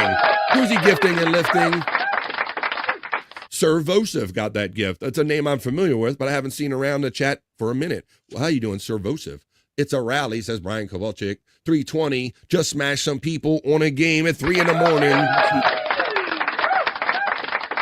3 in the morning, and Flex 316 is picking up some vibes down under. We love it. Love it, P, says Ryne. The smell of the GG at 4 dank as fuck. He's got his own strain going on down there, and we're continuing on. We're going to start the regular news now, guys. This is my first story in the vibe, not so serious news. Bob, I think I told you before we started the show that we noticed a pattern here, at least I have, and I pointed it out on the vibe, that these trucks are spilling on the road all the time. We've had trucks spilling mozzarella sticks, beer, sex toys, all type fruits and vegetables. I have another story. Here's another one. Overturned truck covers Washington Road in cherries. So I like that. I just like the whole line of it. Like I said, we've had beer, we've had all types of things spilled on the road, money, pasta, all types of things. But in Washington, a road became sticky sweet mess on Monday when a semi-truck overturned and spilled its load of cherries on the roadway. The Douglas County Sheriff's Office said on social media that the truck overturned Monday morning on Grant Road. Okay, between Union Avenue and the roundabout at Urban Industrial Airport Way. Did Andrew, let me take him out if he didn't, I'm going to take Andrew out. It goes on to say the road was closed in both directions while the crews worked to clear the wreckage and the now crushed cherries from the pavement. But did you see, look at how that thing just busted all the way open. Let me share this tab instead. Look at that, guys. That's all cherries on the road. So there you go. I figured I would just include it in the not so serious news. If I would have known all these were going to happen, Bob, I would like saved every one of them because I got like a whole list of stories that I've done on. Right? You've noticed this because you used to point it out. You're like, wow, there's other shit spilled on the road. People apparently people are constantly spilling shit on the road. We're learning here doing the vibe, Bob. So there you go. The latest item is cherries. That one day when we did the report about the sex toys being spilled on the highway, that was funny because they were trying to do like a live helicopter shot and they're like, I don't really know what's going on down there. I'm not sure what they see. Sex toys were all over the highway. So that's my first story in the vibe. Not so serious news. Scott, you've said you're like a snake and a reptile guy. I've gotten that out of you before, right? You've talked about that with Tay Boogie, right? Yeah, I've always had snakes, regular yard snakes, and then I had a red-tailed boa constrictor for a few years. What is your take on monitors? Monitor lizard. I like lizards are my favorite, but I'm pretty sure a monitor lizard ain't that I don't think you can keep that kind. If I remember right, they're kind of. Well, it sounds like you know your shit. I'm going to read this story that tells you about a monitor lizard that got away. You kind of go both ways. All right, well, you like either one. Okay, well, this one, a water monitor lizard that escaped from its owner's home in Massachusetts, was spotted a week later across the state border in Connecticut. Scott, this thing escaped out of a second-floor window and made it to another state, bro. That's what I'm telling you, a monitor. Let's read about this. Police in Webster, Massachusetts, said the 5-foot lizard named Goose escaped from his owner's home on July 18th by jumping out of a second-story window. That was the first part that caught my attention about this one. Monitor lizards are not legal to keep, so you know your shit, Scott, as pets in the state without a permit. And authorities said that Goose's owner did not have the required paperwork. Goose was spotted Friday in Thompson, Connecticut. About 5 miles from Webster town, officials said the monitor was seen in the Little Pond area of Wilsonville Road and Thompsonville Road. The animal is owned illegally, and it is important to call animal control as soon as there is a spotting so we can capture it. We do have a reptile specialist we are working with, Thompson Animal Control said in a statement in a social media post. If you spot this reptile, please immediately contact Animal Control or the police department. That's right. It's armed and dangerous. Let me run the video report here, Scott, because watch when you see, because I'm thinking, how did the monitor get out of a second floor like window and kind of live and survive? How did it do it? Maybe this video report will shed a little bit of more light on it. We're going to take it to you right now. Here we go. We have an update on that lizard on the loose. Police say it has been spotted in Connecticut. Police in Thompson posted to Facebook that the missing water monitor had been seen in the Little Pond area. The lizard named Goose escaped last week from a home in Webster by jumping out of a second floor window. Thompson police say they are working with a reptile specialist, and it's important that anyone who sees the lizard report it right away. Ooh, he must have a reptile dysfunction. That sounds like, hey, I made a funny there. A reptile dysfunction in our story on the Vibe Not So Serious News. Amber says free cherries on that other first story with the cherries all over the road. Yeah, look, Flex remembers the money. We've had cherries, beer, money, mozzarella sticks, like boxes of cheese, all types of stuff being spilled on the highways all over the place. Hey, Amber from Tiffany, Washington. Amber checks in and says blueberries, cheese, and beer. She remembers the list of them, too. There you go. Let's see.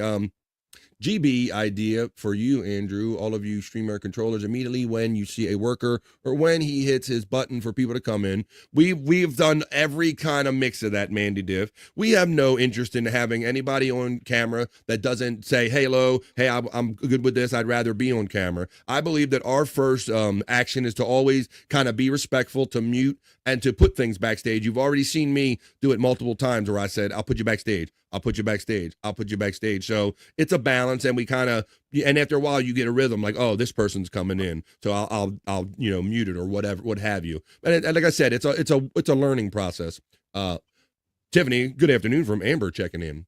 Good day there, Amber from Flex 316 checking in from Down Under. Dewey checks in from the Andrew the Giant channel and says, what's up to Andrew? And Andrew, oh, you know what? There he is. Did you take yourself? I took you out. You good, buddy? You trying to do your video? Even though you guys do that, they still don't believe I'm off camera. I know they have no way of verifying it, so they're automatically going to default to think that, well, since I don't know and have no way of knowing, they're just always going to assume that they're on Andrew. So like I said, you're an unconventional guy. I think it's going to take some time to getting used to, and there will be people that maybe feel comfortable and don't give a shit, and then there'll be other people that'll be like, get me off of there right away. And so we'll do whatever is necessary in whatever case pops up. What's up, Dewey checking in? I have them there. You can have a pet monitor, maybe in your state, Tiffany, Washington. She says you can have a pet monitor. Imagine it varies state from state. Hey, Flexi, happy belated birthday. 25 again, huh? Says Amber. They're not fun in Australia. They're massive, talking about the monitors. How big must they be, Scott? Because they said that one was 5 foot. Yeah, I think they kind of like almost get like Komodo dragons, they'll bite you and you'll die of some kind of infection or something. So can you imagine if you illegally possess one of these, you have it up on a second floor in your room, the window's like cracked just like that, and then you're like, I'm pretty good, right? Second floor, a little crack in the window, and he must have squeezed himself out of there, pecan, and a monitor squeezes out that window, got on the roof, and just 5 miles away in another state. That's another thing that got me, Scott, about that story. Yeah, it's well, I guess in part, they don't want another invasive species on their hands as well. So that is true. That is true. El Sports Fanatic, hey, buenos dias. El Sports Fanatic, hey, you sound like my Spanish when I was younger. Welcome to BF Live The Vibe. This is 3 hours of fun and positive vibes and hanging out with the chat family. And Andrew, ask a worker, we have that. Yeah, man, we appreciate all this assistance. We have gone through this many times. Like Andrew went in his other home. He's had different caretakers come in that we've had to do this with. I believe they changed management at one time, and then they tried to hit him with some different rules, Bobby Nick, at the other place, if I'm not mistaken. We've been through all types of mixes of this with Andrew. Let's see. My bad. Yep, that one. I would try to catch it. Happy Born Day, Flex from Mandy Diff. She says, nah, we're going to get to another. Let Boneloads know what's happening? Shit. I forgot to, Andrew. I'll have to let him know. I'll let him know right now, actually. He does watch the show. He might even be in the chat. Yeah. He says, Yeah. They like eating people. The bite and they bite and wait for you to die from sepsis. Yeah, they follow you around for a week and just wait for you to drop, and then they eat you.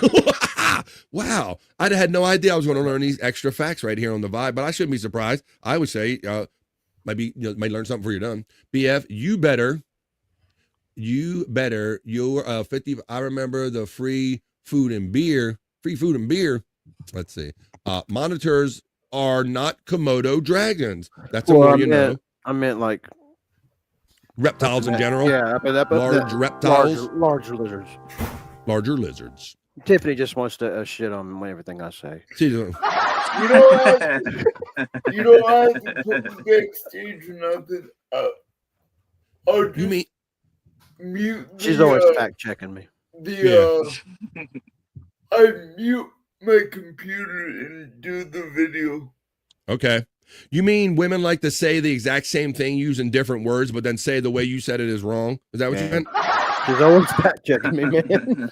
I'm familiar with that because I have a wife and 2 daughters, and I'll say something to them, Scott, and they'll just change like the order of the words around very little, and they'll say the same thing. I'm like, well, that's what I said, but they didn't like the selection of words that I use, so. I'm like, you just said the same thing, that exact same thing I said, but just change a few words. But that's what they do. Rather than just comprehending you and understanding you, they have to convert it, change it to their language, and tell you were wrong, and then we move on with the conversation. There we go. That's it. I nailed it, didn't I? I felt that one. There you go. You can tell I get affected by that. They're nasty. 4 to 5 feet long is a thing.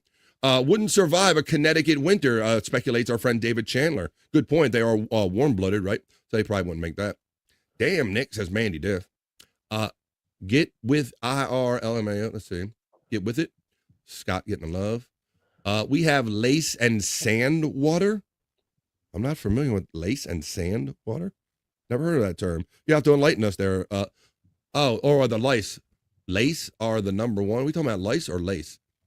I own a bearded dragon and a python, says Tiffany Washington. Flexi.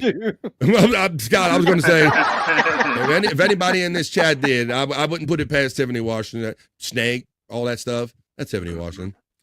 I have Bardies running around here, native. We're not familiar with Bardies. First, you said first. What was that?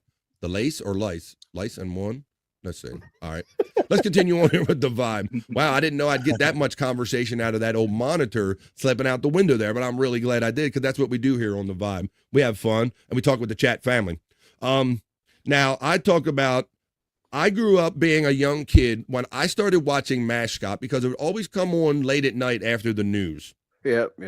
The TV show MASH. Was it Medical Army Surgical Hospital or Mobile Army Surgical Hospital? It had Alan Alda. It had all these different stars in it. And, it was a little beyond me as far as the mentally, Scott, because it had to do with the Korean War, So right. I don't know that I always grasped or understood what war. I think for a while I probably thought it was Vietnam. But as I got older, you did you? Really? Yep. So no idea. I remember at nighttime as one, I get to stay up a little bit later and my dad would watch it. And I probably wasn't real. I was probably only getting some of the jokes or whatever. Yeah. I was probably just getting off on more staying up late. But then when I got older, man, I watched them all 100 times. It's a good story. Same. We would put like a MASH, and we even got my children into it, Scott. Like even my daughters like it. They got into it. It might be in the DNA. But we'll sit there. If there's a MASH marathon going on and it's a Sunday, we'll just let that sucker roll. And we have, and they've learned. And you see all the stars, man, like a young Robin Williams and all the many young stars that was like their first acting gig, Scott. That's another thing you get out of watching MASH. A lot of people premiered on there.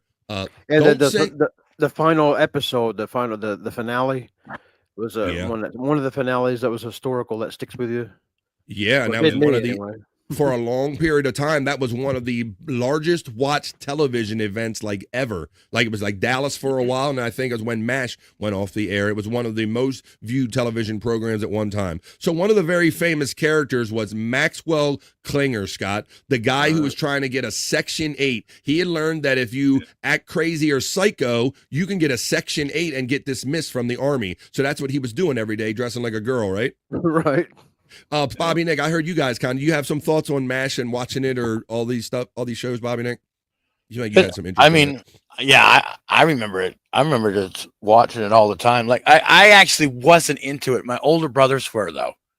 You know, but then as I got older, I started watching it, and I was like, oh yeah, actually, this is pretty good. Yeah, so some of the more heady jokes might go by you, Scott. Some when you weren't very worldly yet. But as I got older and I've watched them again, I think I've processed them all. But when you're younger, you get the slapstick because it's a little slapstick, it's a little serious and whatnot. It's I always enjoyed the show. Well, a rarely seen MASH star, Max Klinger, the one that always dressed in the dresses, and Corporal Klinger and tried to get the Section 8 to go home. He's 91, and he looks fantastic, is what they're saying, in his appearance with a former 90s heartthrob. Now, this is very interesting, and you're going to see who he's with. I'm going to read this comment real quick, though. Oscar Electric says, my friend was just in Toledo, Ohio, his hometown, Max's hometown, yesterday, driving through there and stopped at the hot dog stand that Max Klinger used to always talk about on the show. Wow. Check that out. There you go. Perfect says this. Well, check this out. He's 91 years old. I don't know how many more of these people are alive because I know Loretta Swit, she just kind of passed recently. But watch when you see this appearance, and it's not just about him being alive, but watch when you see there's someone else famous pushing him around in a wheelchair. Fans got a double dose of nostalgia when two iconic actors made a recent rare appearance while they were on their way to the Fanboy Expo in Knoxville, Tennessee this month. A video shared to TikTok, the Terminator 2 Judgment Day star Edward Furlong, who is now 47 years old, Scott, the teenager from Terminator Judgment Day. He was the one pushing MASH star Jamie Foxx, who's now 91, around in a wheelchair. And I have a little picture video of it through the baggage claim at the McGee Tyson Airport. Both celebs were dressed casually, with Furlong wearing jeans and a black-purple rain t-shirt, while Farr wore a navy blue sports coat and held a suitcase on his lap. So yeah, Scott, it wasn't so much that it was like, okay, there's been a celebrity sighting, and sometimes the older ones go out, but it was just the fact that, how did he end up being teamed up with Edward Furlong? Apparently they were going to some kind of convention together. Here's the video of Edward Furlong, yes, the teenager who rammed the car, and he was the rambunctious one in the Terminator 2. That's Edward Furlong, now 47 years old, pushing around a 91-year-old Jamie Farr. Oh, they're playing the music. That's messed up. They're playing the music.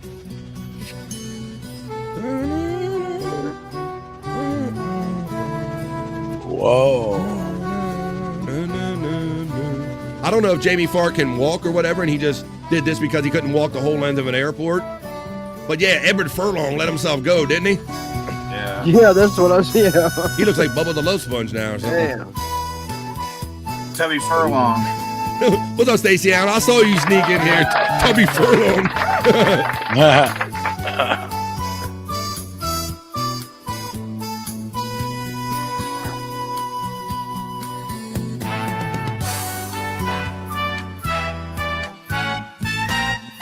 Oh. John Connor. Widow Killer filling him, dude. John Connor. Where is John Connor? I'm looking for John Connor. There you go. So it says commenters couldn't get over what they were seeing the actors traveling as a pair. Wow. Jamie Foxx looks fantastic. Now, I don't know how fantastic he look in a wheelchair, but okay. With a second adding, when you're that old and people say you look fantastic, it's just saying, oh, Jamie Foxx, you don't look dead yet. One person wrote, with a second adding, Terminator MASH crossover was an unexpected but great to see them together. That's so sweet. I had a biggest crush on Edward Furlong in the 90s, another person admitted. As someone else gushed, Edward Furlong just reached another level of an amazing person. Yeah, and he notoriously, I think he was one of those child stars that didn't do too well after those movies, guys, from what I remember. Got himself in trouble and stuff, if I remember. Yeah. It's kind of like Haley Joel Osment too. That's a good pull, and he's also in the Happy Gilmore 2 movie. He is like the golf guy and the other kind of the antagonist. Yeah, he got chunky too. Oh my God, he is all but 5 foot nothing, and he looked like somebody squished him down or compressed him from head to foot. You're not wrong there, buddy. Hey, let's watch a quick scene of Jamie Farr doing his thing back in the day on MASH. Now, this is him, and I just thought this was so crazy, Scott, because I knew this is a joke that I got when I was younger. You know, it's funny to see a guy in a dress, so that's funny to almost any age, and then you kind of listen to the detail and you realize that he doesn't like being in war and he just wants to go back home, and he's so desperate, he's going to live every day in a dress. Let's look back at an old scene from Potter meets Klinger, when Colonel Potter meets Klinger for the first time.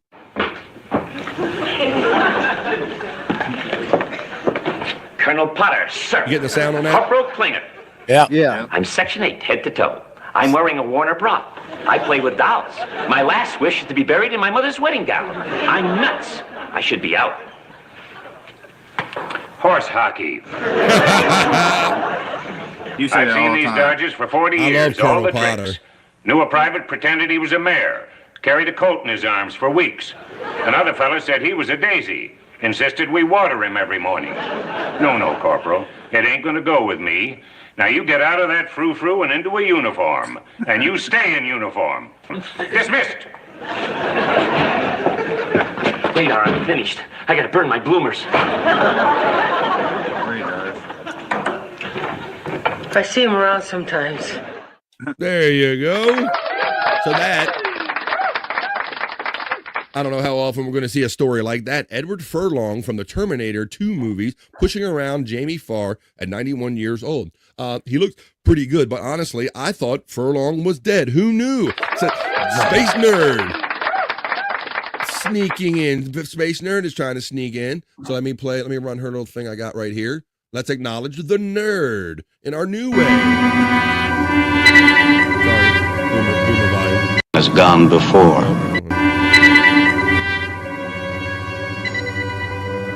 Until now, our mission has been that of space law regulation, contact with Earth colonies, and investigation of alien life. But now, a new task. A probe out into where no man has gone before.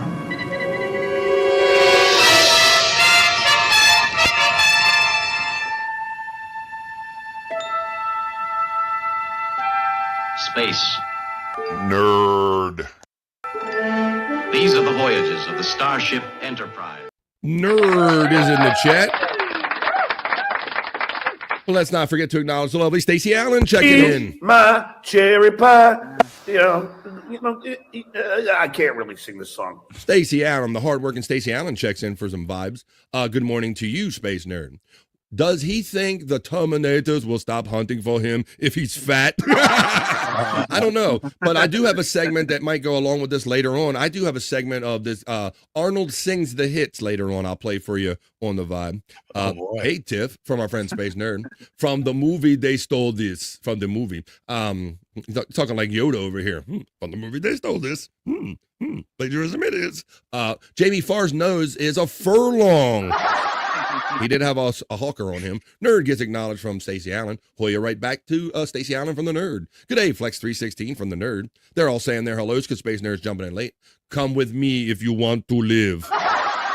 Come with me if you want to live. I thought that was a joke. Early MASH was hilarious. Then it got woke.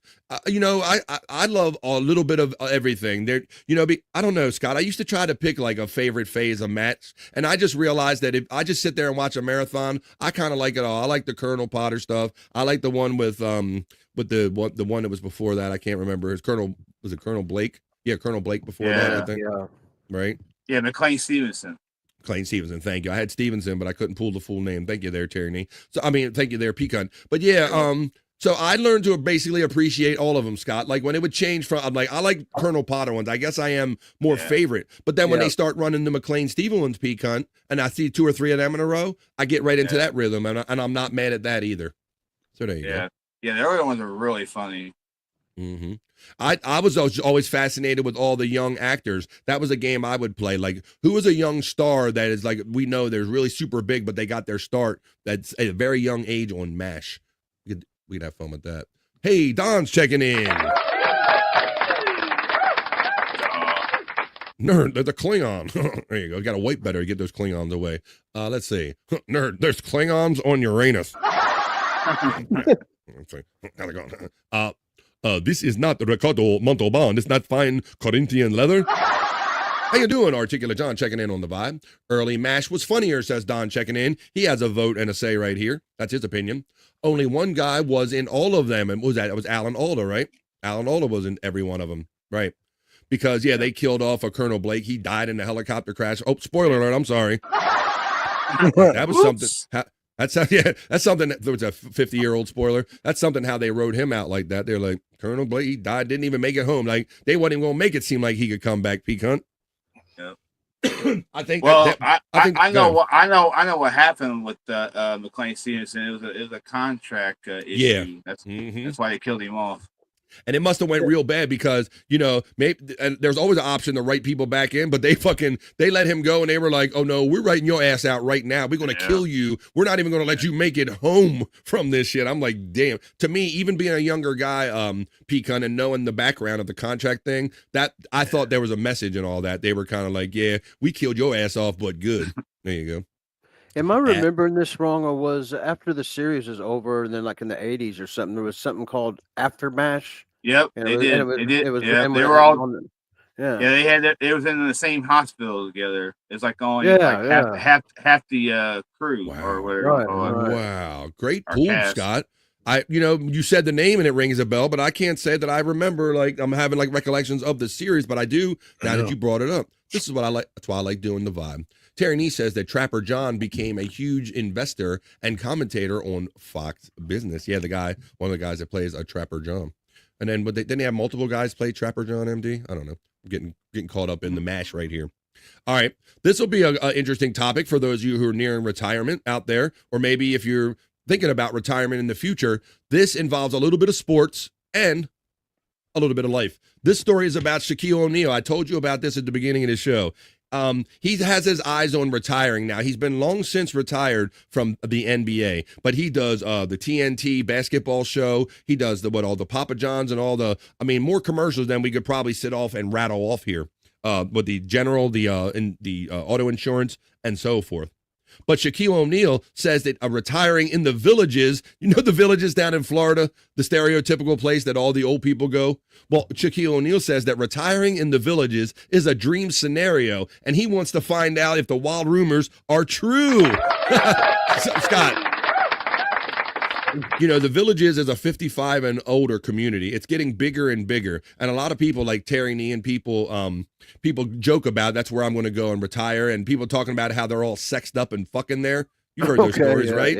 Yeah. So this is like a nursing home on steroids. We hear of these problems going on in the nursing home, but imagine like acres and acres of this. We're going to read about Shaquille O'Neal, and we're going to learn a little bit about the Villages and why he finds them so appealing. But here comes Terry, and he says the Villages are great if you're a widowed male. Fuck yeah, you can go there and smash it. You can get all kind of STDs if you want to go out the right way. There you go. Real steel, says our friend Articulate John. Yes, seen this place, but have you seen? Yes, so many different. Sexually. Let's see. I want STDs everywhere in that place. You're not. Viagra party, says Mr. Yes, you guys are all onto this shit. Well, let's read while our friend Shaquille O'Neal is so excited. Let me see. He says that's me, Nee. They're talking about what they're doing in the chat. All right, because I thought it was so funny because. Scott, I thought that this guy had enough money and means that he don't have to go to the Villages to do anything, right? Right.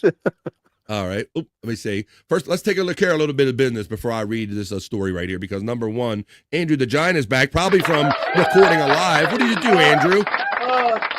I live about... Nobody asked you that. Oh. I live about half hour from the Villages. Oh, shit. I only have one testicle. Well, when Andrew gets to be of that age where they let him in, where Andrew's going to be there smashing it. Well, Andrew.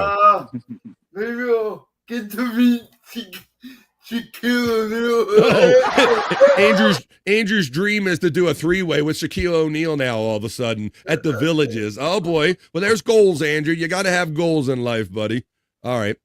I'm going to do a little kind of promo right here, and then I'm going to read this story about Shaquille O'Neal and the things he finds interesting of why he's looking forward to retirement and going to the Villages.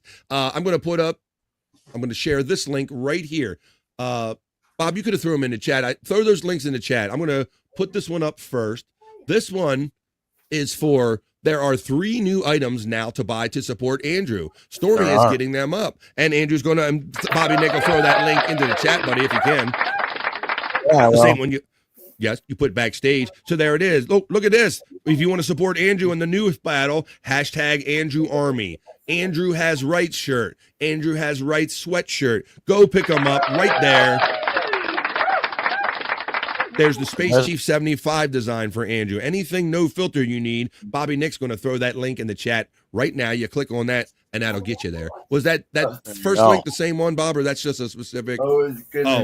This is just the yes. Yeah, the first link is just it's just to one item. But then there was more put up, so yeah. Right. So that was the store link.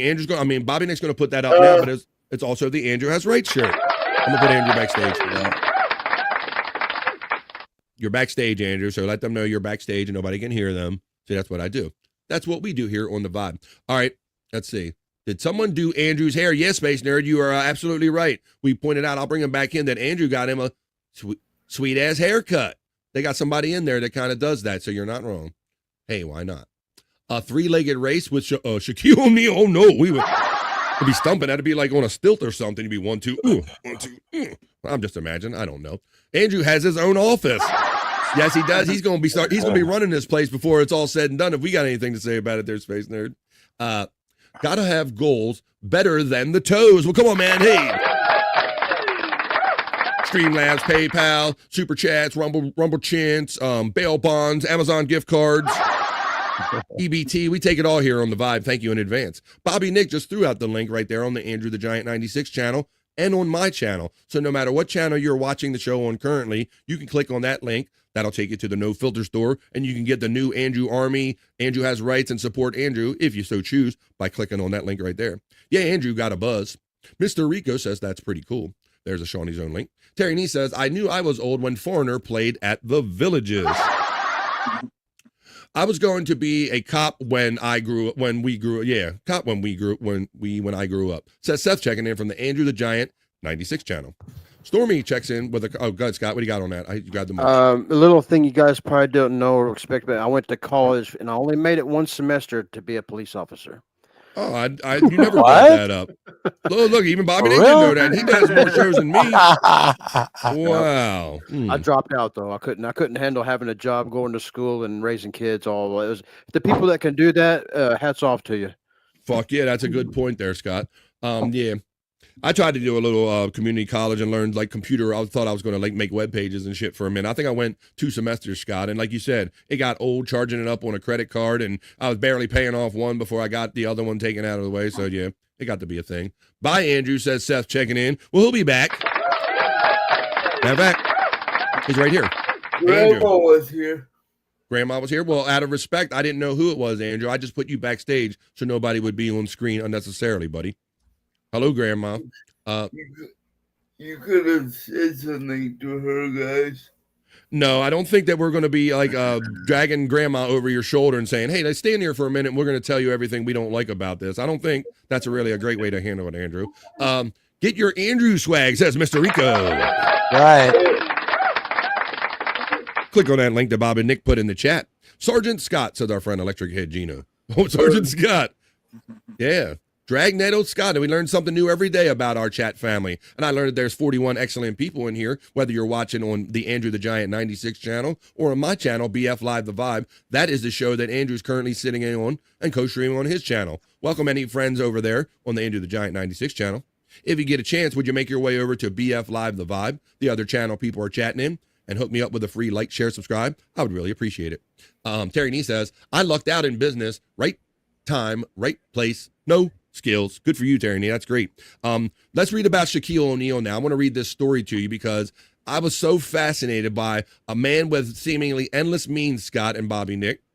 and Andrew and Pete Cunt, why a guy with endless means as far as money goes, why would he be fascinated in going to the Villages? NBA legend Shaquille O'Neal has revealed his dream is to retire to Florida's infamous community, the Villages, to discover if the sordid rumors about what goes on there are true.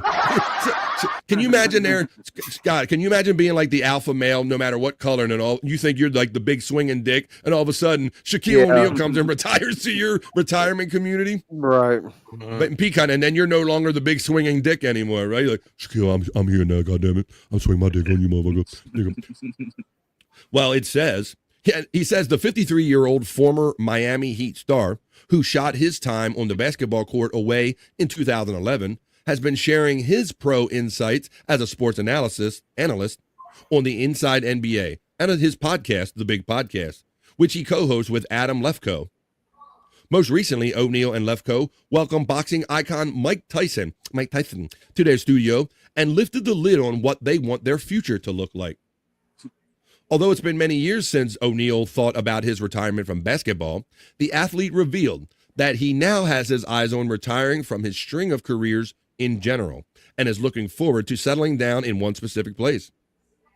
When Lefkoe asked O'Neal what his dream retirement scenario is, the basketball icon was quick to reveal that he already had a plan in place that saw him living the rest of his days at the Village Retirement Community that has become known for its wild goings on and its STD report, Scott. So while other people might be deterred by this, Shaquille O'Neal, like, what's going on over there? People smashing and fucking?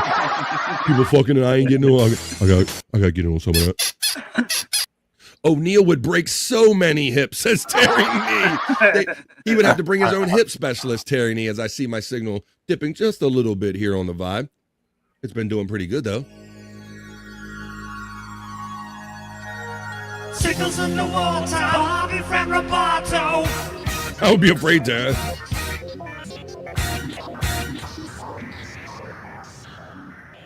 I want to be.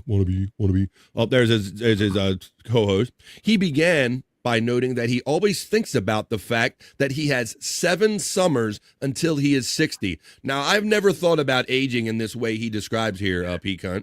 I've never referred to my life or my upcoming years as like seasons. Has any of you guys on panel ever done that? Like, I got 7 winters or summers or left. I've never heard of this. No. Sounds kind of gay to me. Whoa, wait a minute. Don't say that, though. What you mean, motherfucker? You gonna call me gay to my face? Don't you ever say that. Don't say that. Okay, but he does say that he has 7 summers left until he's 60. Tyson chimed in, that's how you have to think about it, and then you have to ask yourself, what am I going to do at the end of my 7th summer? I tell my kids all the time that I don't want them taking care of me, O'Neal, who shares children Sharif, 25, Amira with 23, Shakir, 22, and Miara, 19, with his ex-wife, Shawnee, said. He also has a stepson, a baby mother father, whatever, Miles. He's 28 years old from another former marriage, another baby mama. He also shares a daughter with yet another person, so you get the idea. O'Neal then lifted the lid on where he hopes he will spend his days after ringing in the age 65. The dream scenario, there's a place called the Villages. Villages is an old folks home, but I'll read the regular. The dream scenario for Shaquille O'Neal is, he says, that there's a place called the Villages. The Villages is an old folks home, but they have the highest STD rates. I want to be there. That's, I want to be there. Like, the people they is fucking crazy over there. When I get to be 65 and I can't move, take me down to Ocala, Florida. Just drop me off, my boy, the hoop star said. The Villages has come a long way from its humble beginnings as a trailer park, Scott, in the 1970s. Today, it is a thriving age 55 and older community that spans 57 square miles. Although it looks set to increase that footprint in the coming years, Terry Nee. Last year, U.S. Census data revealed, I took you out, Andrew, that the Villages was the nation's fastest growing metropolitan area, growing 4.7% between 2022 and 2023. Y'all be there, y'all be there, y'all be there. Men's brains stay at 12 years old. Don getting the laughs. We got Yamo B there. No, I try not to think about it. Let's continue on reading about this. There's Mike Tyson. He was on the interview as well. Here's a picture of, look how big this place is getting, guys. This is a village for retired people right here. Apparently, it has nothing but amenities. Yes, Amber. Amber points out very accurately, it has its own zip code now. It's gotten so prolific. From a trailer park to now has its own zip code. The purpose-built community offers its residents a wide array of amenities, including, get this, guys, 3,000 social and special interest clubs, like the STD Club, as well as activities like square dancing, drama, water ballet, belly dancing, precision golf cart driving. That would be me, Scott. I want to go through a course by Peak Hunt. I just want to drive them suckers through a course. And check out the numbers on the golf carts that are there. There are also 14 country clubs, 17 pools, and 100,000 golf carts in this community. Jesus. Adding to the village's appeal is its access to all of the community amenities, gyms, pools, and rec centers, softball fields, golf courses, clubs, and activities are available for a fee of $199 per month, no matter the size of the resident's home. However, while the community is advertised as a thriving backdrop where you can live life to the fullest, it is the village's residents and its bustling social scene that have attracted the most attention over the years. Many reports and rumors have emerged about the reportedly risque scene that has emerged inside the villages, with the community making national headlines back in 2006 when WFTV news reported that its women's center, the women's center in 2006, guys, at the villages, had seen an enormous uptick in the number of cases of sexually transmitted diseases. One physician at this women's center at the villages said even in her years working in Miami, she has never seen so many cases, the report stated. I'm telling you, these people are smashing and spreading diseases left and right. This quote went viral, and the community quickly became known as the STD capital of America, despite subsequent reporting calling attention to the fact that there was no accurate data to back up those rumors. Still, the stain of scandal has persisted inside the villages ever since, with more fuel added to the fire when reports began to surface, suggesting that a group of swingers living in the community used loofah signaling. What the fuck is that? They hang out loofahs? We heard of the upside down pineapple thing, Pete Cunt, right? With Brett, the guy Brett or whatever. Yeah, I remember him. I think Andrew's going to come back in. Brent Hatley. Brent Hatley would talk about they also have arcades that act like casinos. Do they? I thought you were coming in with a problem, but Andrew's actually coming in with a fact, buddy. They have, really? I was waiting for it, Bobby Nick. I was waiting for another rule or something. And I live in Ocala, Florida. So basically, Andrew now cannot wait to be 55 all of a sudden. He can't. He has to catch up. I live in Ocala, Florida. All right, well, stop doxing yourself, Andrew. Dox you said yourself. it once. Enough. Dox! Okay, you told the world. That rumor has been traced back, to talk about the STDs, to a riff made by comedian Tora Hyman, an Orlando area drag queen who previously performed at the villages as part of a cabaret show. Hyman. Yes, say that again. Tora Hyman. Oh, Scott, thank you. Bravo, Scott, for slowing me down and picking that up. She tore Hyman. Ivana Humpalot, was that taken already? Thank you, Scott, for slowing me down and catching that funny shit. A similar whisper that ran rampant involved upside down pineapples. Here's the other thing I just brought up. That scandal saw people on the web claiming that upside down pineapples in the villages were a way to signal swinging. No, you did not, Oscar Electric. You did not miss the piss break, the new and improved piss break. That's coming up. Let me see. As of this writing of this article, there are over 800 homes for sale in the villages on Realtor.com. The community has roughly 71,000 homes in total, with new ones springing up daily. The most expensive home on the market in the villages right now clocks in at $2.4 million. Oh, God. Don says, imagine the gum jobs. Come on, honey. I'm gummy, damn it. I'll give you a gummer. Come on. I give you a gummer like you never imagined. All right. The pricier homes in the villages tend to be on the golf course, preserve, or on the lake, according to the real estate agent April Courtourier.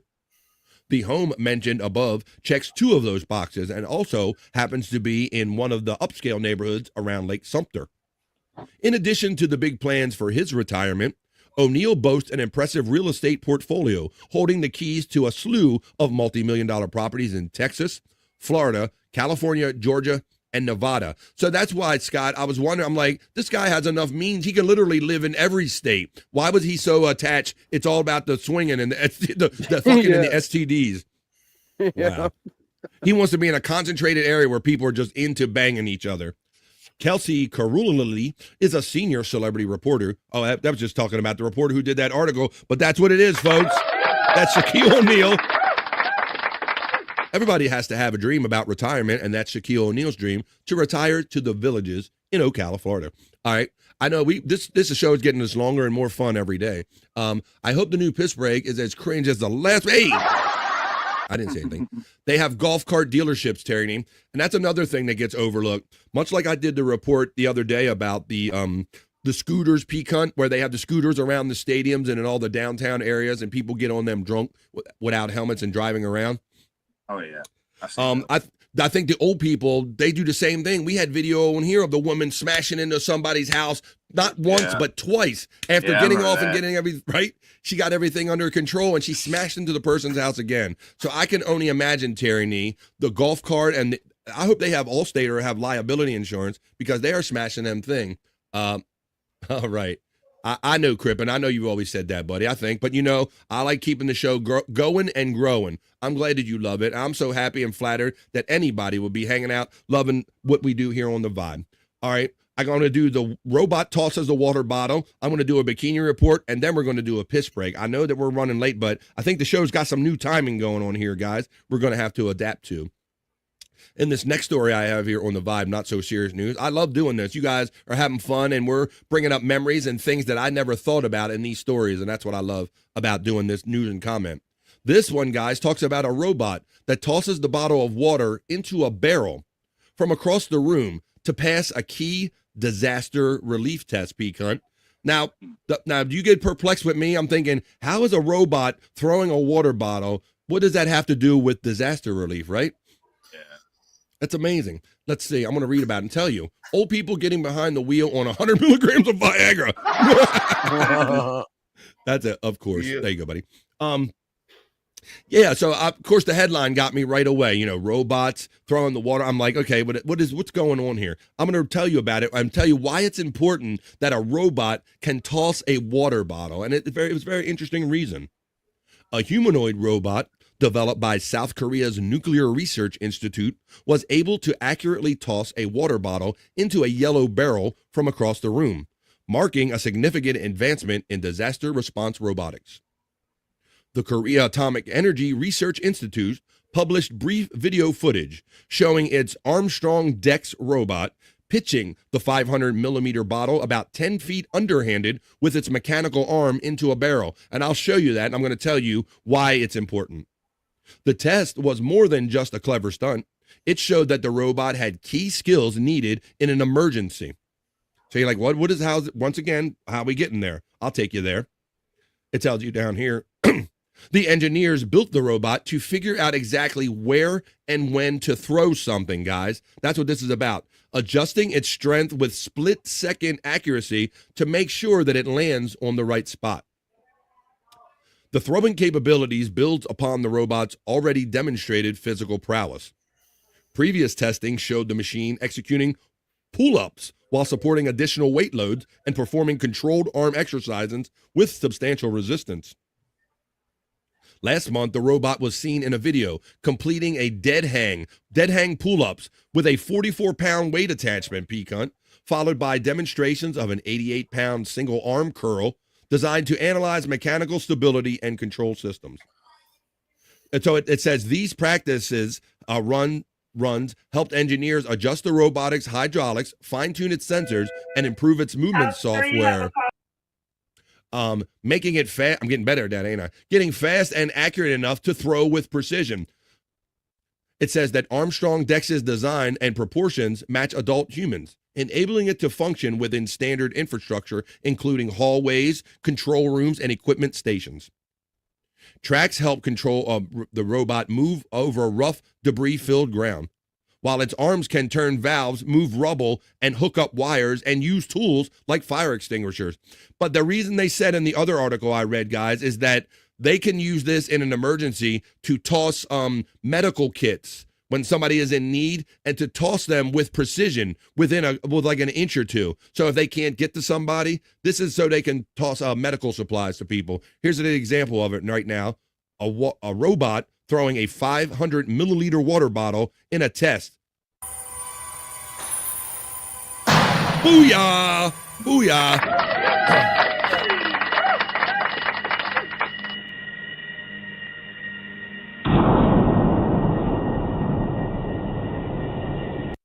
So there you go. That's what. How about that?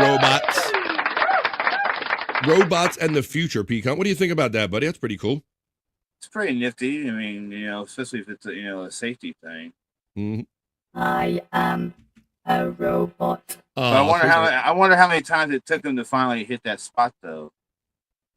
This is what other people. I know you make a good point. Well, that's what they said. With every throw, Pecan, they could adjust the mechanics and the sensors, and they finally got it down to where they fine tune it. Hey, robot, toss me that bong. It's an emergency. That's how we would figure out how to be using robots at home. I'm gonna throw you back in, Andrew. I kind of take you out when I hear people talking. I'll throw you back in. Let's see what everybody's saying. All right, you did not miss the piss break. I missed the pee break. Can we have one more? You did not miss the pee break at all, Oscar Electric. I'm going to do a bikini report. The vibe is becoming so much more fun. The chat family check-in is getting more extended. There's like 35, 40 of you in here at a time in the middle of the day. And we have great fun, like communicating, talking with you guys back and forth, and doing news and comment. I got one more story I'm going to do news and comment on for you right here on the Vibe. We're going to end the Vibe Not So Serious news the way we always do, with a sexy bikini report. But this ain't no normal bikini report. This is about the fact that August is coming. And yes, guys, Scott, we talk about this probably every year. Pumpkin spice season is coming, Scott. Speaking of pumpkins. Already. Yes, we always talk about how when it gets fall, and much like this has been the summer of the pickle, which we could do that if we do the year in the pickle. Oh, wait a minute. Alice picked up on her gift, and she says thank you. And Alice, welcome. I know you've been supporting me for a minute. You scored a membership today. And Bobby Nick let everybody know that Alice is the one with the big fucking tits. Let's see. Yeah. Matt, asking the important questions we all want to know right here on the Vibe. Let's see. It says, yep, can it throw a shoe? A shoe. You missed me, bitch. Remember, that's Eddie Murphy bit there, Pecan. You're an Eddie Murphy fan, right? Remember? Oh, yeah. His mother had that accuracy with the shoes. He said she could be in another room going. Yeah. Boomerang. She had boomerang action. He said that shit would come back like a boomerang. Boom. Come back to her. Now, good. Now, shut the fuck up. There you go. Now go to sleep. Thank you for the gift, says 208 Alice. There you go. 2 Alice 8. Let's keep on. You're getting the love. Yes, Pecan getting the love. Electric Gino says, nice pumpkins. Let's run this bikini report. Yes, that's appropriate. Yes, guys, I warn you that it's summer. I'm going to tell you one more time because I'm guilty of this too. I let days go by and I'm like, you know what? I'll get high today and I'll enjoy summer tomorrow. Well, don't do that, guys. It's July 28th. We only have 2 more days in July. And before you know it, it's going to be pumpkin spice season, and Bikini Report is going to tell you about it right here. Go ahead, Bikini Report. Tell us all about the upcoming pumpkin spice season. Technically, autumn starts on September 22nd, but thanks to Starbucks, it unofficially starts on August 26th, because that's when the pumpkin spice latte returns. Which, as fellow addicts will remember, is 4 days later in the year than it came out in 2024. In other words, that's 4 days longer. What do we think, guys? The bikini fits a little better today, but there's something wrong with the left screen breasticle. Something going on there. Yeah, I could tell. There's something. It's disheveled, like she just put it on in a rush or something. Yeah, that titty, she had a hard time containing that yesterday. I think that's the one when she got the job. You know how one turned out pretty good and looks like all firm and the other one's kind of, Yeah. You look like you sick or not feeling well. Maybe that one on the left ain't feeling. What's that, buddy? She's untie it. Yeah, I mean, she could like stuff it up there and do herself a little help, but that looks like I'm seeing the evidence of a bad breast job. That we have to wait, when even one day would be unacceptable. And of course, if you really can't wait, Starbucks has made its pumpkin spice latte recipe available online. But it's 29, sorry. And it apparently only takes 3 minutes. Still, I'm excited for the real thing, prepared for me by an expert. And at some point, I might even expand my palette because Starbucks is also adding a new fall offering. What? The Pecan Oat Milk Cortado. Oh no, this is going to be the next thing. Whenever Starbucks puts out a drink, everybody has to act like it's the best thing ever made, and they don't know how to live without it. Pecan Oat Milk Cortado? Can I just get a coffee, please? So is a few months of the year enough for pumpkin spice? Or should Starbucks make it a year-round thing? Comment below and follow the Bikini Report for more daily headlines. All right. So before pumpkin spice latte hits you upside your head, you're going to have to get your summer in, folks. And that's kind of what that was about. I was going to say, you're retards. You might be talking about us or the other people. Damn, that sounds good, says Matt checking in. Let's see, was Bobby Nick in here? And Bobby Nick's not back yet, but everybody else is here. All right, folks, well, there you go. You know, this show is getting just more and more fun and more participative. That's a word. I love chatting with you guys in the Open Chat Family Check-In. I love doing news and comment and having you guys add to it. But what do you say we wrap up the news and get on with some more fun? That is the end of the Vibe Not So Serious News.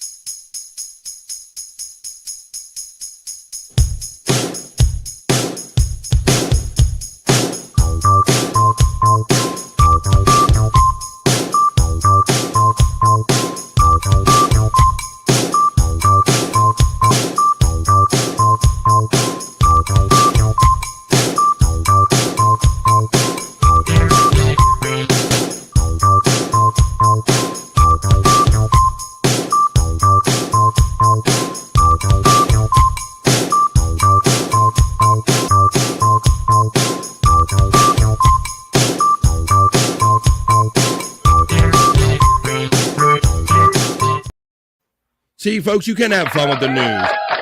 BF Live, the Vibe. Other news you can. That's right. No politics, more than gossip. An actual show is what I like to say about our show, BF Live, the Vibe. Typically, we take a break of 3 hours. Normally 1:30 on the East Coast of the United States. It's halfway. We are currently at 2:15, which means we are just having so much fun talking with the chat family, doing news and comment on these stories, and having great people like Pecan check in that we're running a little bit behind on our. Maybe we're going to have to adjust when the piss break occurs. Oh, did I say piss break?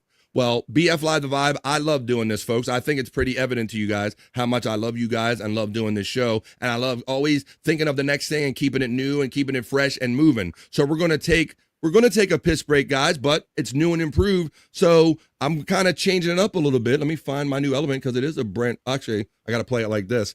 And we're going to do what's now called, we're going to move away from calling it the piss break. And I'm going to introduce to you now, as soon as I find it, we're going to do it's time for the bathroom break boogie. That's right, folks. This is your 2 minutes exactly to boogie your ass to the bathroom. Rather than calling it a piss break or anything, it's just a general bathroom break. Whatever you need to get out of you in the 2 minutes, your time is coming up to do it, folks, right here. And we're going to play a new element for that for the next 2 minutes. And we'll be back for more of the Vibe right after this. But let me do a little screen share right here. Well, I'll tell you about that after Oscar Electric. We'll talk about that. But let me do a little video file here. And let me pull this out. Where is the bathroom break thing? Let me see where. Oh, it's in here. It's right here. It's in my elements. And then we go down here. 2 minutes, folks. We're going to take a bathroom break right here on the Vibe. And then we'll be back for more right after this. But right now, it's time to do the bathroom break boogie. On the Vibe. 2 minutes. Come on back for more of the Vibe right after this.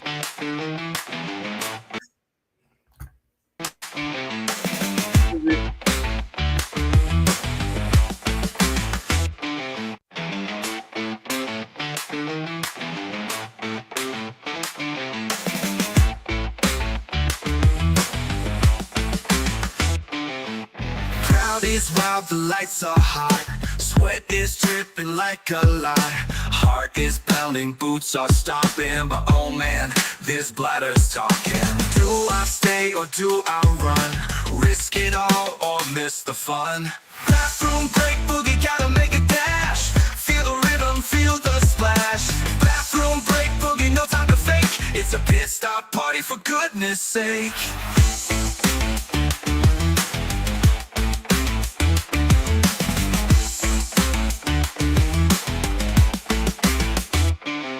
Shimmy sideways through the throng, people dancing to the song. Excuse me, pardon, oops, my bad. This ain't a drill, it's getting mad. One step forward, two steps left. Finding freedom is the quest. Bathroom break boogie, gotta make a dash. Feel the rhythm, feel the splash. Bathroom break boogie, no time to fake. It's a pit stop party for goodness sake.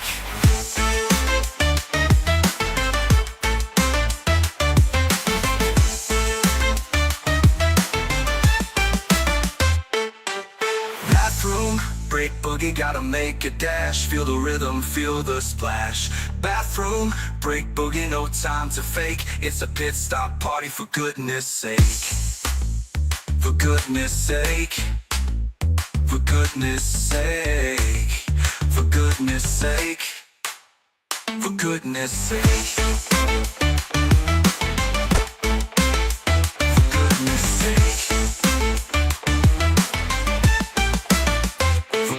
Sake. For goodness sake, I'm back. Oh, take that out. All right, well, there you go. That's the new one. Bobby Nick, what'd you think about that, buddy? Hey, it's pretty interesting. That's Oscar Electric Jam. Hey, you got the moves in there, don't you?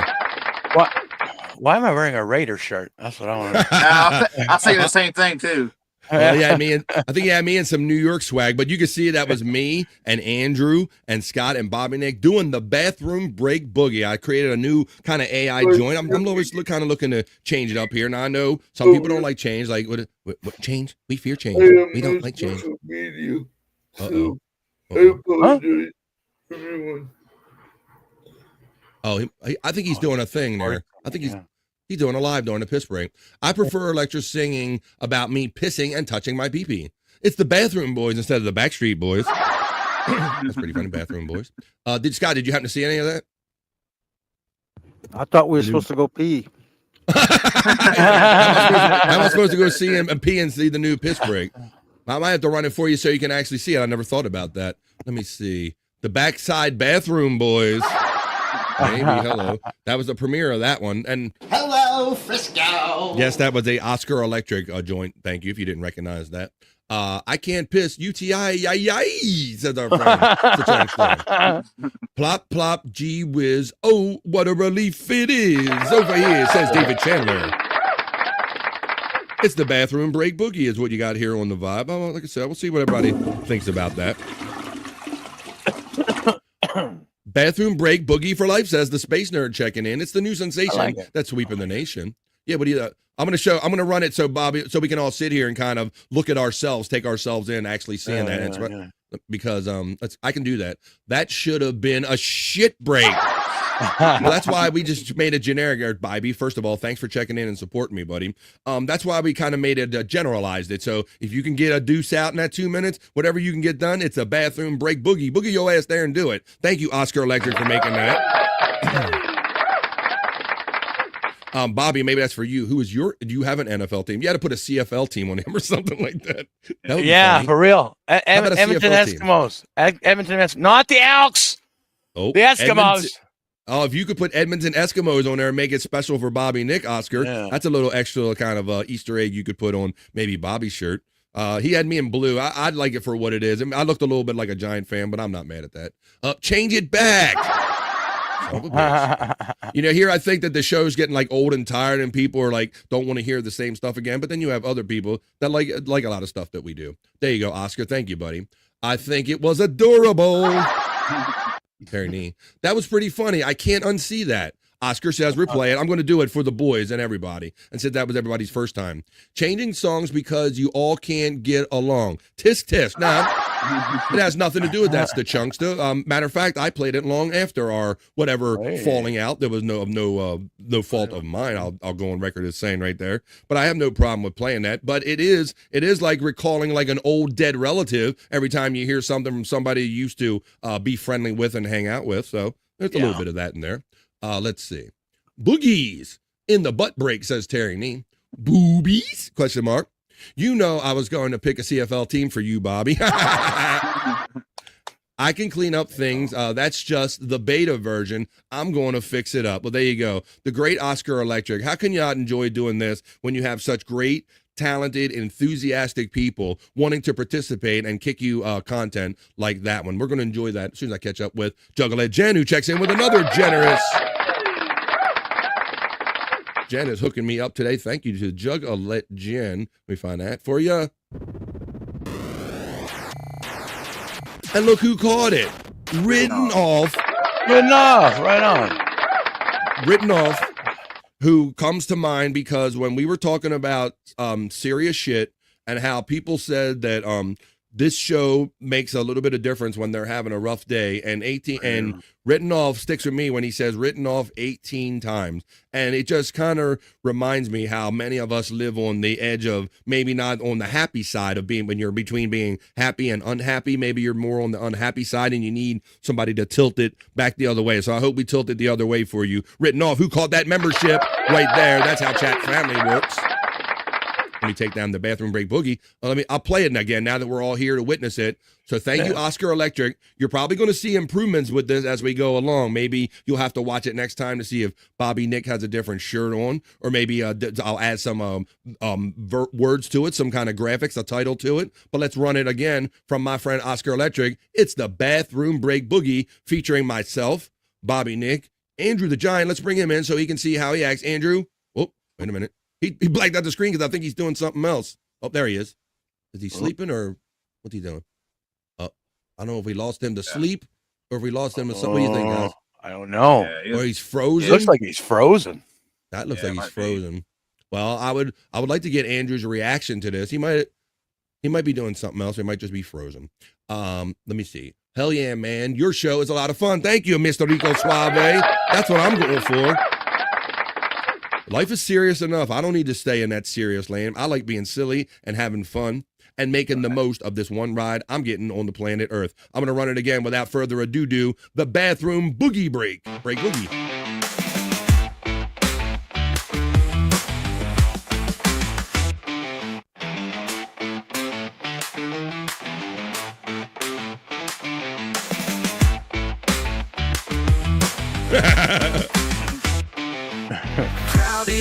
Yeah, Don.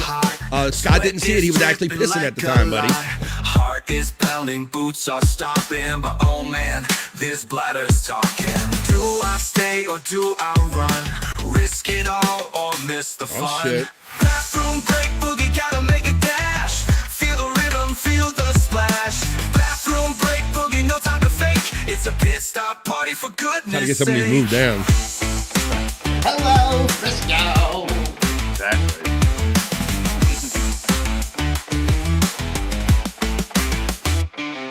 Shimmy sideways through the throng. People dancing to the song. This, damn it, I didn't mean to start it over. Don asked who the guys were. That's me. That's supposed to be Andrew, number 2. So I'm the left guy. Andrew's number 12. That's Scott Fitzpatrick, number 80. And that's Bobby Nick in the Raiders shirt. This ain't a drill, it's getting mad. One step forward, 2 steps left. I don't like seeing myself dance like that. I know, we have very feminine movement. Yeah. Very fruity. What's up, BYB checking in? Boogie party. So, it's bathroom break boogie, BYB. What you know about that? Oscar can't take his eyes off of you, and he made this. Bathroom break boogie, gotta make a dash. Feel the rhythm, feel the splash. Bathroom break boogie, no time to fake. It's a pit stop party for goodness sake. For goodness sake. For goodness sake. For goodness sake. Bathroom boogie, Bobby. For goodness That's right. sake. Hey, Why is there There glass girls in there? windows you can look through in the bathroom? That's a good question. That's a yeah, good Scott. question, Scott. I've never been in. I love Scott picks out every little aspect that I can overlook sometimes. Yeah, why? And I saw that last night, Scott, and I still didn't question it. But I saw those windows in the background, and I never said to myself one time, Pecan, why are there windows in the bathroom where there's urinals where guys stand there holding their dicks, and there's a window right there. Scott is always on it. Thank you, Oscar Electric, man. So keep coming back and enjoying the vibe every day, and you'll see new improvements for that. You'll have to look for the next Easter egg when my friend Oscar Electric soups it up a little bit. Welcome to the nation, Bobby Nick, Raider Nation. Apparently, and that's funny because Bobby Nick, he's more indifferent about sports than anything, and he's like, "Why am I a Raiders fan?" I was like, PCW. Let's see.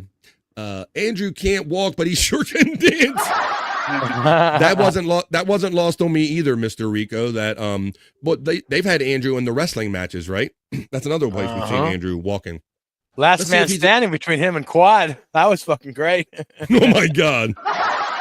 I don't know if I ever saw that one. Those are the matches that go on Pecan 420 where it's like, oh, whoa, that was Andrew and Squad right there. He can't walk, but he sure can dance. Oscar's laughing, ha. It's ma'am. It's ma'am. Why do you keep calling me sir? It's ma'am. I'm in the proper men's room. Pecan is a genius, says Oscar Electric. We haven't really talked about it too much, but most of you already know that Pecan is the commissioner. The reason his name is the commissioner is because he's the commissioner of all of these great matches that he creates for Pecan-420 on YouTube. I haven't seen those. Let me go. Matt, I wondered if you guys were in the Raider shirt. Hadn't seen that. Well, there you go. What we do here on the VOD. Mr. Rico, you link in my chat right now, Mr. Rico, and it says, "Oh, you're way underwater." Wow! Right. And didn't give me no warning. Thanks for the warning.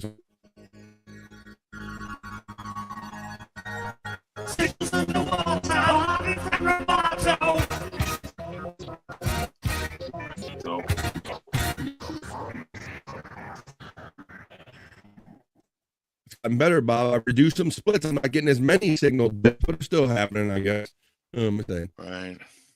If you can hear me enough, Mr. Rico says, I haven't seen any of those. I'm just talking about the matches. And if you click on the link that's running throughout the entirety of the show, when you see the link box go by, it's right there. Yeah. Pecan YouTube channel at Pecan-420. Right there, right there on YouTube. And what do you guys say about that, Pecan? You were saying, yep. Had anything to that? Can't understand you, Bobby Fran. yeah, you're totally underwater.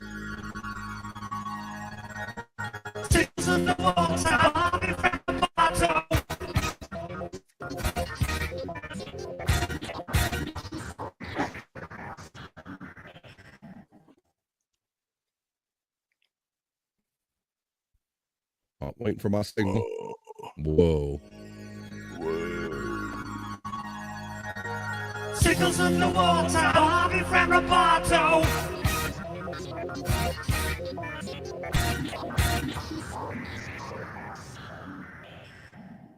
Can you hear me? Yep. I think you're okay now. I think you might be okay. I'm still getting a little. Don asks, is the Electra piss break going away? I can mix in both there, Don. You know, I do have a desire to keep the show evolving, and you know that there is a story with that one, and I played that long beyond whatever happened with the story and all. I personally have no problem with Electra or anything. I don't, you know, they unfriended me for their own reasons without any fault of my own. So I have no problem other than the fact that it reminds me of like some old friends that have died and passed away, and I no longer have. To enjoy them around. Don't make me leave, says Don. Son of a bitch. Matt, he acknowledges I'm underwater. Don, it's here forever. Bobby Nick is a great announcer, says Terry Nee. Cool, thanks, says Mr. Rico. There you go. That's where you can check all of them. I know there's people out there that haven't seen all of them. Do not stop Electra's piss break. Oh my God. All right, Don. Jesus. We got one strong vote for Electra's piss break right here. I'm just kind of keep the show moving and fresh there, Mr. Don. Let's see. Bobby Fran is entering the Matrix. Yeah, it seems to be. A little bit. Sickles in the water, Bobby Frank Roboto. Shut up, Tierney. Refrain. Going to add a little chicken in the corner for, I'd be Tierney in the corner. Oh, there you go. Oscar Electric is laughing. Grab for money really brings out character. Are we talking about me? Why did we get the grab for money? I'm not sure of that. Grab for money. I heard she's kind of cunty. I had that. So I don't know. You know, stuff has went down on other shows with that. Some of you that know the backstory and all that and all. And I feel like that I was just like caught up in everything, Don. You know, I had no participation in anything that was going on that upset a lecture or hack ride. I was involved in 0% of it. But because people that were on my show did something that upset her, I got kicked to the curb. So I've never had any problem with a lecture and hack ride. Still kind of consider them friends, but even though they've kind of dismissed me. But there you go. You got our stink on you, Bobby Frank. Yeah. I guess that is true. Much like with getting the blame for being terrible people yesterday. I do, and I'll take that stink because we're bros and I really know what it's all about. Let me see. Grab for money really brings out character. Let's see. I heard, I was looking for that. Did I have that? Who was that? That was Martha Stewart's daughter. I thought I had that clip there for a while there. I don't know where that is. I forget her name. I had Cunty there for a minute. Lost track of that one. Ooh, Cunty. I think I just watched a backstory in the bathroom. Did you? Oh, back flush story? I don't know.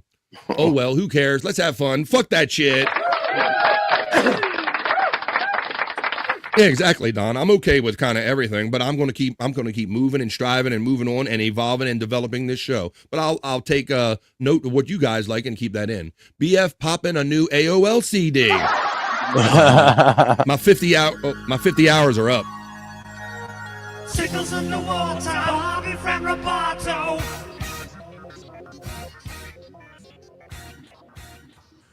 All right, guys, at 2:35 on the East Coast of the United States, we're caught up with the chat now. Why don't I play a little fun thing I was going to play for you, and then we're going to do the National Day Calendar check, because it's always a holiday or celebration for someone or something.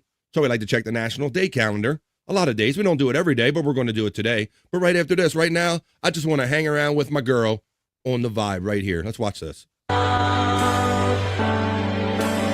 all of the stars have faded away. Behave. That's Oasis. Behave. You'll see them someday. Take what you need.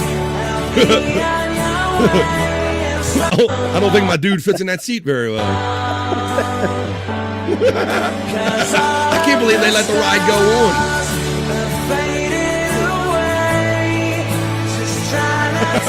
Oh, yeah. Just hanging out with my girl. How dare you? Don says Oasis stinks. Bob Levy, you got something to say about that? Don says Oasis stinks. Whoop, when Bob says to that. Shut the fuck up. I didn't say it. Don said it. Let's see. Not sexy. Oasis stinks. Ha ha ha, says Oscar Electric. Let's continue on here with positive vibes right here. Wedgie. It's a turbo wedgie. It's a swinging wedgie. All right, but now we're going to do that National Day calendar check because like I said, there's always these weird holidays and celebrations for someone or something every day of the year on the National Day calendar. We're going to check them now with the National Day. Hey, hey. 3, 2, 1.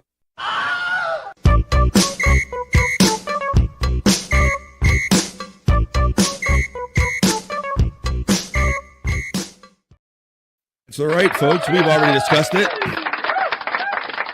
I might have said the 28th or another day earlier because I do that because when you're planning one show one day and you're still in a current day, you get the days all mixed up. That's why I like to frame it every now and then for myself and for everybody else that today is not the 28th. It is Tuesday, July 29th of 2025. Just but 2 more days left in July before we're in August and summer's bearing down on us, folks.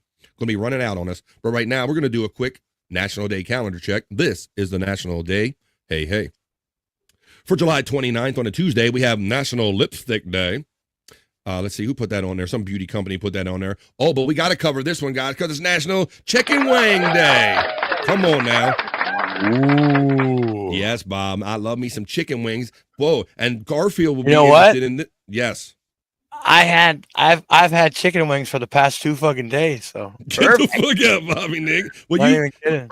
Bobby Nick got a head start celebrating. My wife and I went out when we were doing our weekend test, Bobby Nick, and I had me some chicken wings. And around here, we like put Old Bay on everything, so I had Old Bay wings around here, buddy. Just nice, spicy Old Bay wings. I like a dry rub, but whatever you like, today is your day. Because it's National Chicken Wing Day, as well as Garfield's favorite holiday, probably National Lasagna Day. Lasagna Day is on the National Day calendar. I covered lipstick day. I mean, we'll cover lipstick real quick just because how much can it be about? We had a Florida summer up north, says our friend Terry Nee. Oscar says, not for us people that live in Florida. We have summer 12 months of the year. Yeah, Oscar Electric, that is a thing, but I live up here in the, the mid-Atlantic, and we do get the full seasons, my friend, and many times I sit here doing shows and doing other things, smoking weed and saying, well, I'll do that outside thing later, and before you know it, Labor Day kicks me in my ass and catches up to me. Let's do the National Day. What's it, National Lipstick Day? On July 29th, encourages you to wear your best color, Scott. Oh, my goodness. For some, lipstick is the only makeup requirement. Whether sheer or light, dark or bright, National Lipstick Day calls for all kinds of lipstick. How do you guys, going around the horn, how do you guys feel about like lipstick in general on women? I just like a little eyeliner. I ain't much on makeup. I'm not, maybe a little, I'm real light on makeup. I'm not really a makeup person. Yeah, I can go without lipstick. Me too. Yeah, the more makeup, the more concerned I get, Scott and Bobby Nick. Yeah. I don't, and especially when it's a dark color, that throws me off like crazy, Bobby Nick. When it's like super dark, like almost black or something, like those dark purples or something, and it looks like their lips are from another human being or something, that throws me off a bit. But I don't mind a little well done lipstick. But yeah, once you start to get into like doing things, that lipstick can get a little messy in your way. Let's see who's checking in. Get it off your dick. Exactly, Bobby Nick. Yeah, I kind of danced around it, but you said it right on it. Terry says, I love September. Well, that happens to be my birth month, Terry Nee, so I'll be looking for a present from my new boyfriend or whatever. Let's see. Rob Taker checks in on the vibe and says, it's just 100 outside currently. No biggie. I think there's still the heat wave is going on across much of the lower 48 here in the United States. It's currently 94 degrees and sunny where I'm coming to you from. And I imagine they will have like a different feels like temperature, which I don't know how I feel about that whole feels like thing, Scott. Like if it feels like 120, then that's what the fuck it is, right? Yeah. This whole, it's this one temperature, but it feels like this. What are we talking about? That drives me nuts when they differentiate the two. Lipstick and painted toes. I love lipstick. I love painted toes and hoes. I love to suck on some toes. No biggie, Rob. Terry Nee, did you leave a lipstick on BF in DC? Exactly, Peacunt. Now you know why I'm against it. What color lip gloss does piss shit likes on Jen? Oh my God. Andrew, what's up, buddy? I hear you, but did you hear Andrew? Yeah, he did something. He must be. What is he doing? He said, yeah. And I can't see him though. Oh, hey, buddy. There he is. Will you move your body so we know you're alive and awake? Christ's sake, you just sit there all still. I can't tell if you're frozen or what. You say my name. What's up, buddy? Dude, I had my mic muted all this time. You dumb. I tried to bring you back in, you knucklehead. You had it muted and I had you backstage. I was wondering what was going on. Enough makeup to look great, but not too much makeup that you wake up with her and don't recognize her the next morning. That's it. When they put too much of that makeup on and they don't look like themselves without it, that's when it gets scary for me. Let's see. What's up, Andrew? So, dude, part of their problem they're having is they think I'm watching too much porn. So they're... And now now are you the only one that's ever watched porn in there and they're regulated? I don't understand that. What part of healthcare is judging a human being just because they have a condition? I don't get the connection. I don't. I just like the ring it leaves on my gag. Says Mr. Rico about the lipstick. There you go. Prove that he had some activity down there. Mr. Rico's getting a laugh. Oscar, yes, or no makeup at all if she can get away from it. Yeah, I like very little makeup too. I'm a little makeup guy. Red lipstick triggers men unconsciously. Yeah, they want them thinking of women is in heat or something like that. There you go. Mr. Rico Suave checking in. Pecan getting the love. Don checks in and says, you notice how Frankie McDonald's up on my screen? I left that up there on purpose, guys, right? Yeah, I've been wanting to ask about it so bad, man. I've been 15 times, man. I've been wanting to ask, where's Frankie on there? They will not budge, by the way. Will not. Well, Andrew, that's between you're a grown ass adult, and I don't know how you how we settle what a grown ass adult likes to take in and how we balance that with them taking care of you. I don't know who wins in that argument. I know as a human being, I want freedom, personal freedom, and to do what I want. As long as nobody is looking at your porn over your shoulder and other people are viewing you porn, why is it that any of their business just because you happen to be stuck in that home? I don't know if I'll ever understand it. Don't get me started. Masturbating is healthy. Call the nurse in and let me have a talk with her. Let's not get let Oscar lecture. He's already stepped in it in that regard. Yes, Andrew, cut the porn. What else is he? So let's see. He's not supposed to. I don't know. You're going to get me started again. Agreed on Oscar Electric. If you're, I'm just going to start eliminating everything, all the things they don't want him to do. But the reason Frankie McDonald is showing up on my feed is because I'm a Frankie fan, and I typed in the National Bobblehead Hall of Fame, and that's where you can find your Frankie McDonald bobblehead. So that comes up in my ads, guys. You know, like whatever I click on, it shows up in my ads. Like when I had the wrestling belt for a while. So you notice, Andrew, no porn is coming up on my ads. Mostly because I don't use this computer for porn, but I digress. Let me see.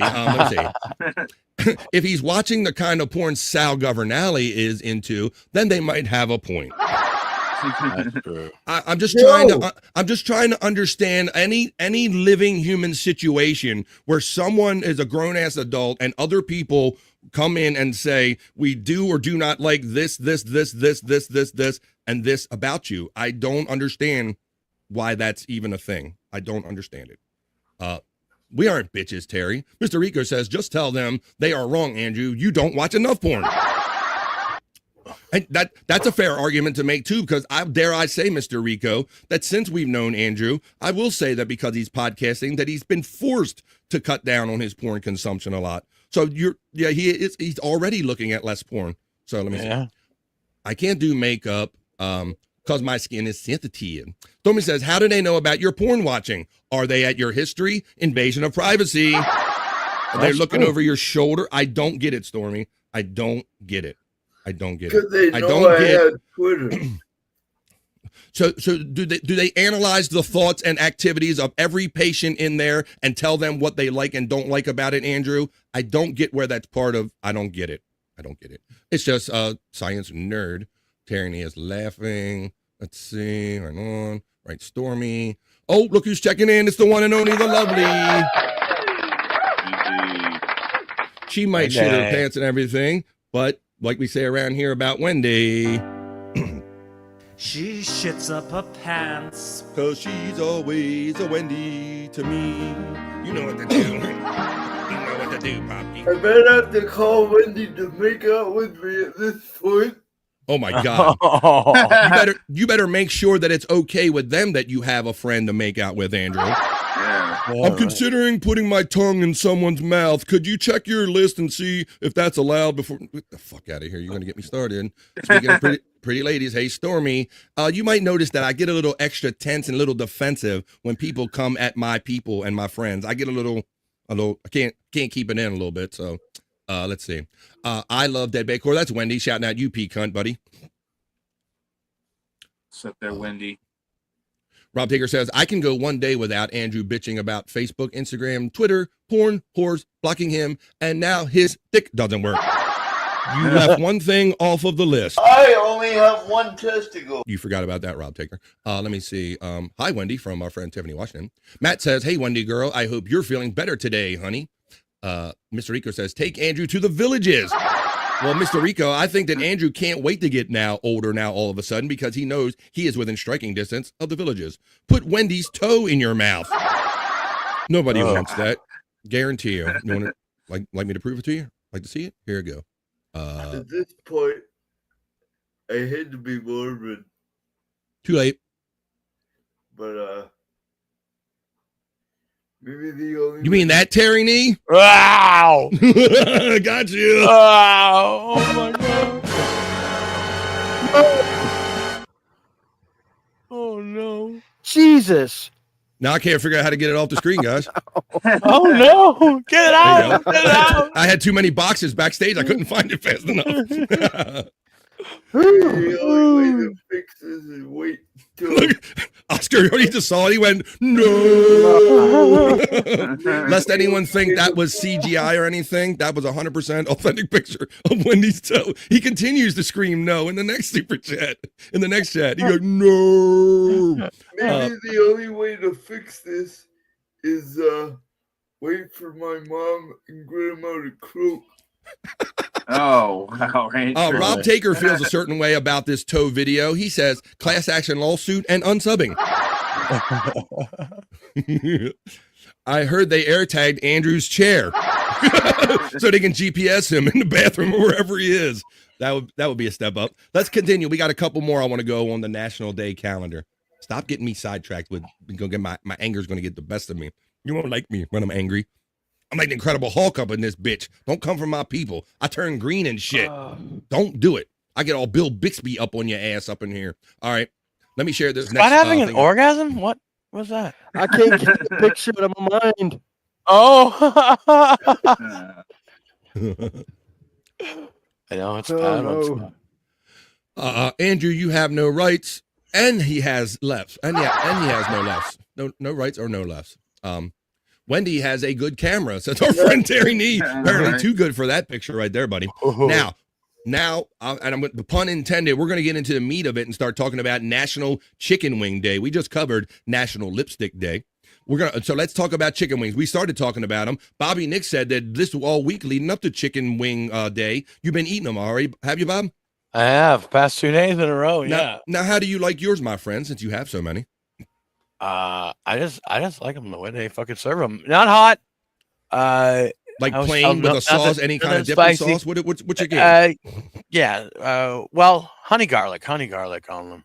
So honey. Wow. Oh, let me put it up for you. Honey garlic. Okay, so that's something. Now I'm more of a dry rub guy, Bobby Nick, because I don't like sauces and things that are overly wet and all. How about you, P. Cunt? What's your go-to chicken wing? You like a chicken wing? I like honey barbecue. Honey barbecue. All right. I like a drop. Hey, Andrew. I know Andrew's wanted to go to Buffalo Wild Wings, but I've heard lots of bad, not great things online about them. Andrew, you like wings, buddy? What kind of wings would you like to get down with? Yes, I do. Could you look up long enough to answer the question and then look back down? I'm going to tell these people you're on your shit too much.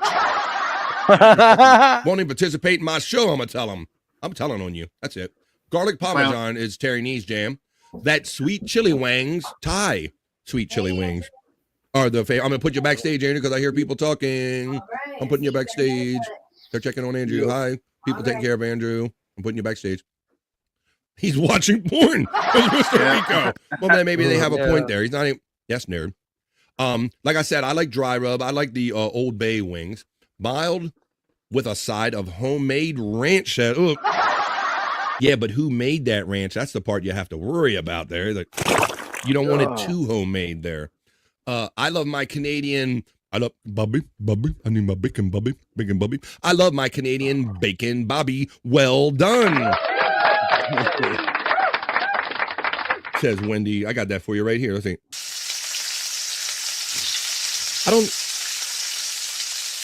don't think I have a link ready to that one, but that's one I show. I'll write with a sizzle. I show Okay But Why here a lot, but I haven't showed Bobby Bacon. Bobby Bacon. I want my Bobby Bacon. That kills me the way she says bacon, Bobby. I will make it myself, says Stephanie Washington. Rob Taker says, I'm going to get a cheese grater and make a Wendy foot rub for PF.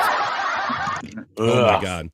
How did that come about, Bobby Nick? We were talking about health conditions one day or something, and Wendy kind of shared with us that she had that issue going on with her foot. I don't know. We were talking about other things.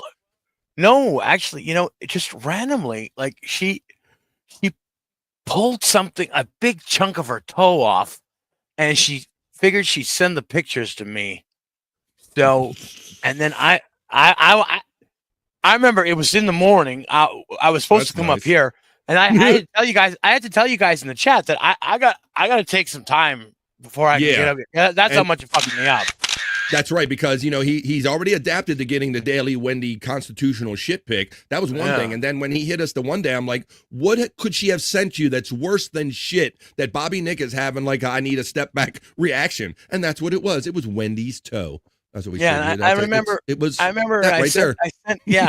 I sent both pictures, to both you and Scott, and it fucked us all up for the rest of the show. Like it was a showstopper. And people were asking to put it in the Discord because we were talking it up so much. They were like, I need to see this picture. So some of you have witnessed the horror in the Discord, and if you're not, it's probably if you scroll over there in BF Live the Vibe, it's probably in there at some point. I use lube in my dry rub. Nasty. Hell yeah, Tiff. Homemade is the best. It all depends on what pump you're getting that ranch out of. Yes, I do, says Wendy. The nail fell off, says Terry. I ain't know it fell off. What's the purpose of the shirt for Andrew? Let me see. He had people in his room.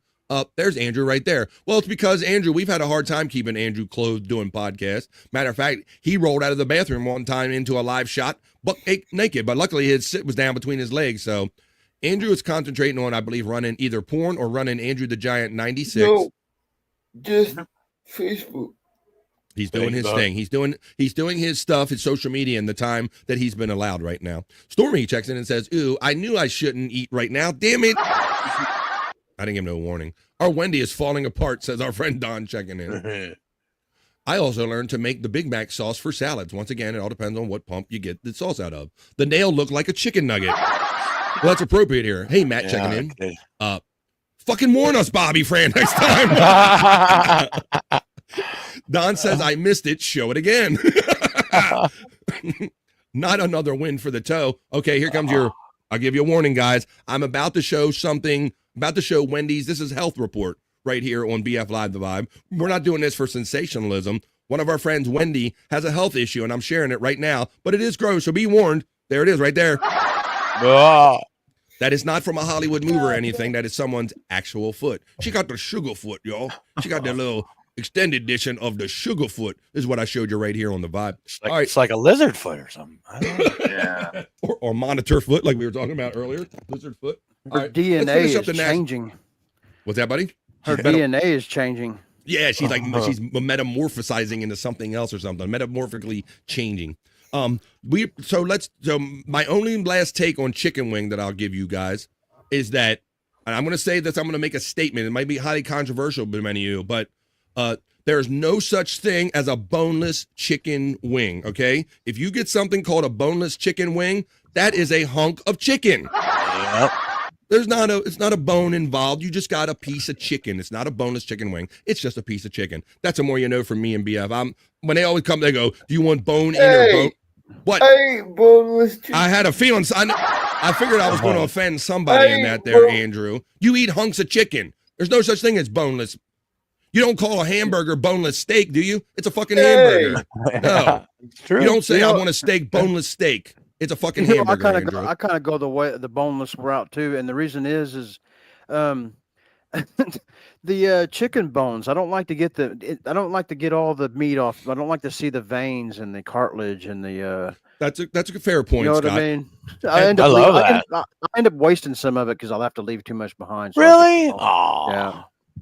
I'll fucking chew that cartilage, motherfucker. Oh yeah, Bobby Nick's one of those guys that just like strip it off the bone and kind of just take everything off each end of it and everything. Oh yeah. But my thing is, it's fine if you like to eat a piece of chicken, Scott, that doesn't contain anything in it. But to call it, I'm talking about the verbiage, the title. I'm talking about if you want to eat chicken, like a chicken nugget. That's a chicken nugget. It's a piece of chicken meat. It's not a bonus wing. I don't have many pet peeves. But that's my little stupid pet peeve. So Scott likes nuggets, basically. Exactly. Swear to God, when I walked up just a second ago, I was getting me some chicken nuggets prepared for after the show. What's up, Andrew? You saying hey? What's up, my friend? Chicken hunk eater. So,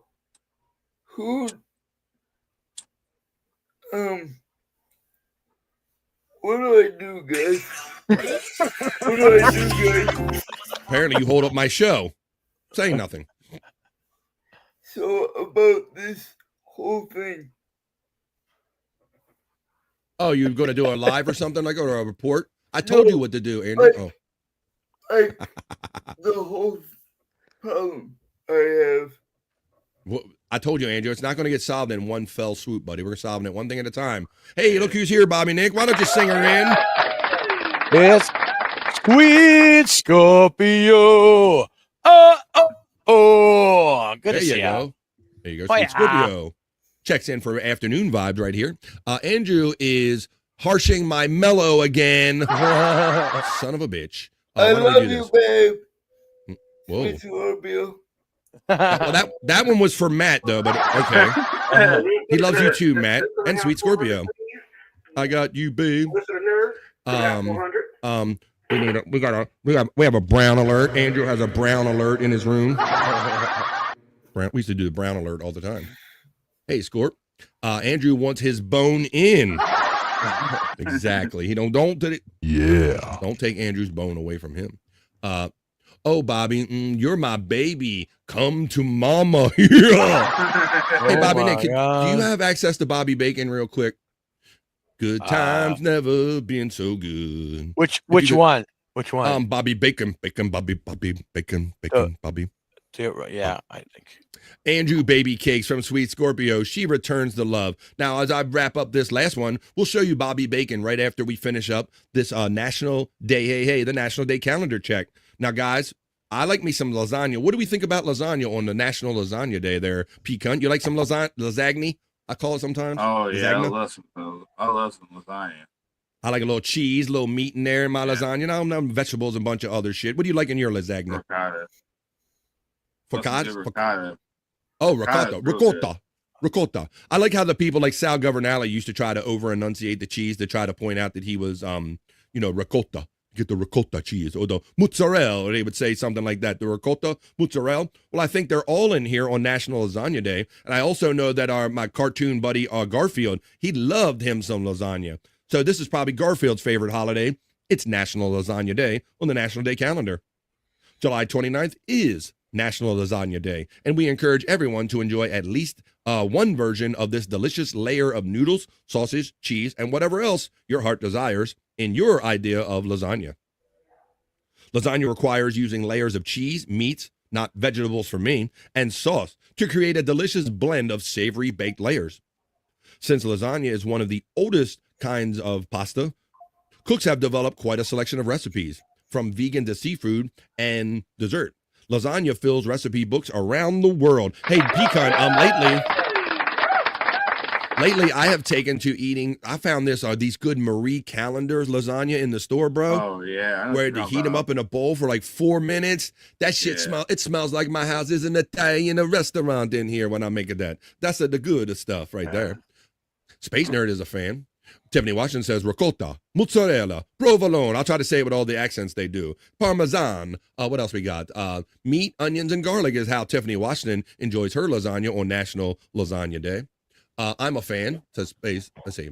Lasagna needs to be balanced just right. That is a good point, Terry Nee, because if there's too many noodles and not enough sauce, then it comes off dry, pecan. Sometimes people cook it with the ricotta and not enough sauce, and then you're just like eating mouthfuls of ricotta or whatever. Do you like it that way? How do you like it?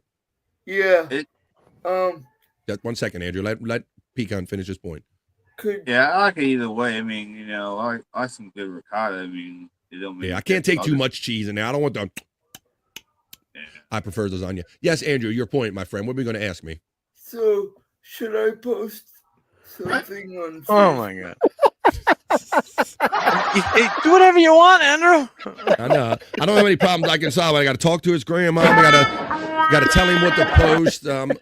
We're trying, Andrew. We're solving your problems and doing a show at the same time. I explained to you earlier. Speak from your heart. Say hello. This is Andrew. If you haven't seen me in a while, it's because I'm in a new situation and we're trying to adjust my schedule to everything that's going on in my new situation, things of this nature. You understand, Andrew? That's my best advice for you, my friend. But like I always told you, always be yourself and just speak off your heart and you'll be good. Juggle Jen lets us know that at 2 minutes after 3 o'clock, we're officially into Overvibe.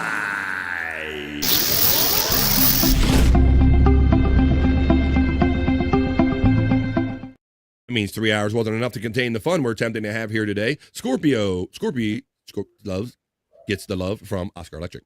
Terry Nee says, the sodium level in frozen lasagna is off the charts. They probably do that so when it makes it to you, it got some taste into it. We just fell in the Andrew vortex. Many of the Stern fans remember the Benji vortex, where no matter what was being talked about, said, or done, Benji could somehow find to make the way about the show about him. We are in the Andrew vortex. We aren't paid enough to be your doctors and therapists, for fuck's sakes, Andrew.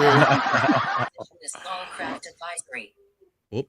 Say you're living in an Orwellian nightmare without saying you're living in an Orwellian nightmare. All right, guys. Well, it is 3 minutes after 3. We are in overvibe. I could keep going, but I didn't put that video backstage, Bobby, friend. Oh yeah, we'll have fun. I'm going to play this one last video, and rather than extend the show on my boys, who are always so great to show with me, and they don't even know that we're going into overvibe, and they'll stay around every time with me. I'm not going to put it on them so much today. We are into overvibe, but I'll try not to make it so long. I'm going to share a cartoon with you.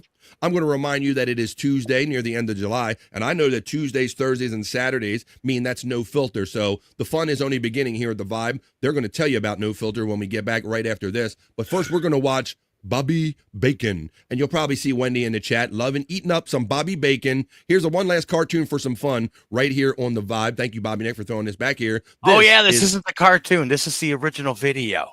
Oh, wait a minute. Okay, well, yeah. I'll play this one, and please put Bobby Bacon back there. How about that? We'll play in order. Okay. All right. So explain the original video, Bobby. How did this lead to Bobby Bacon animation? Wendy one day, she's like, hey, Bobby, play the video I sent you. Okay. And everybody laughed their asses off. Of course, Blood's seen it, and he went and did what he did with it. But yeah, so this is the original. All right, so this is the genesis. This is what created the next thing I'm going to show you, Bobby Bacon, that was created by Blood, actually, and we'll get into that with his plugs. But this is the original video that Wendy just kind of made up on her own and sent to you, referring to you as her Bobby Bacon, right? Yeah. You can't write this stuff, folks. Only the one and only Wendy Pack, formerly from the Howard Stern Show. Is Bacon. All right, can come up with this. This is a Wendy original, though. Nobody wrote this for her. Nobody scripted it for her. She had a notion about Bobby Bacon. She mixed it together, and this is what she came up with.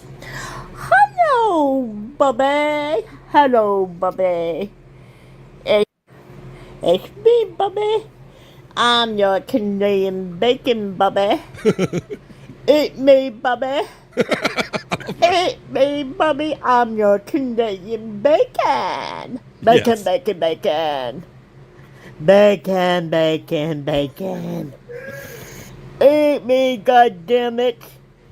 Eat me, you little cunt, Bobby. Bobby, eat me. I don't know why she gets away with that with me. Like everybody else's mouth, cunt sounds so bad, but she makes it work. Wendy makes cunt work. I don't know what it is about her. Maybe it's because she's a female and when she does it, it's always so like authentic. I don't know, but Wendy gets a pass for me on that. I think it's funny. You know you want the bacon, Bobby. Eat me, Bobby. Bobby, that. Eat me, honey. Fuck yeah! So that's once again.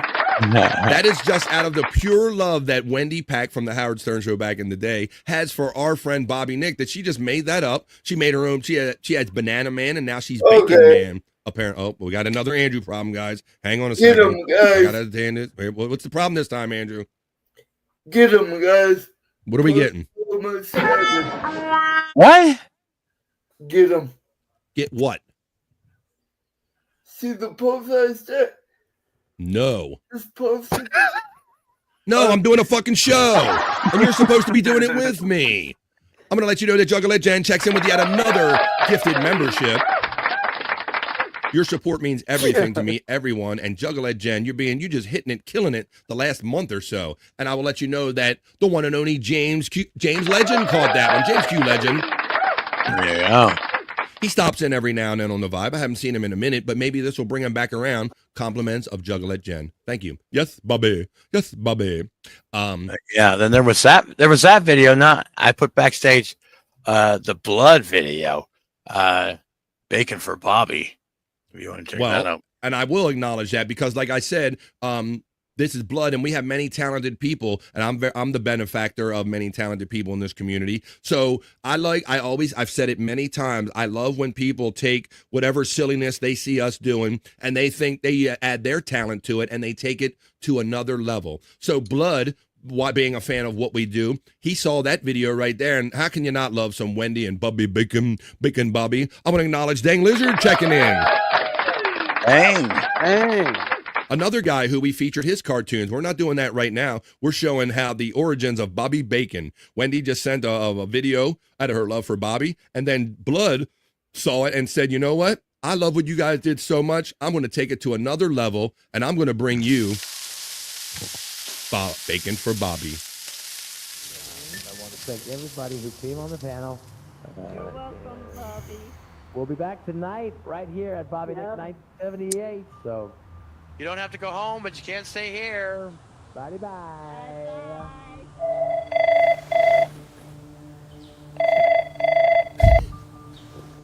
Hello? It's me, Bobby. I'm your Canadian bacon, Bobby. Eat me, Bobby.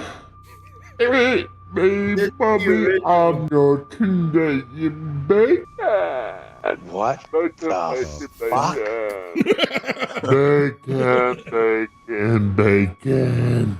Eat me, goddammit. Look, I don't know who this is, but this is kind of Bobby, creepy. eat me, you cunt.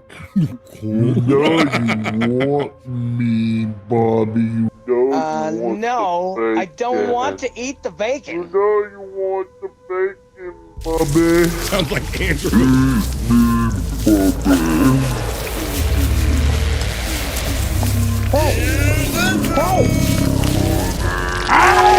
Oh, it ate him.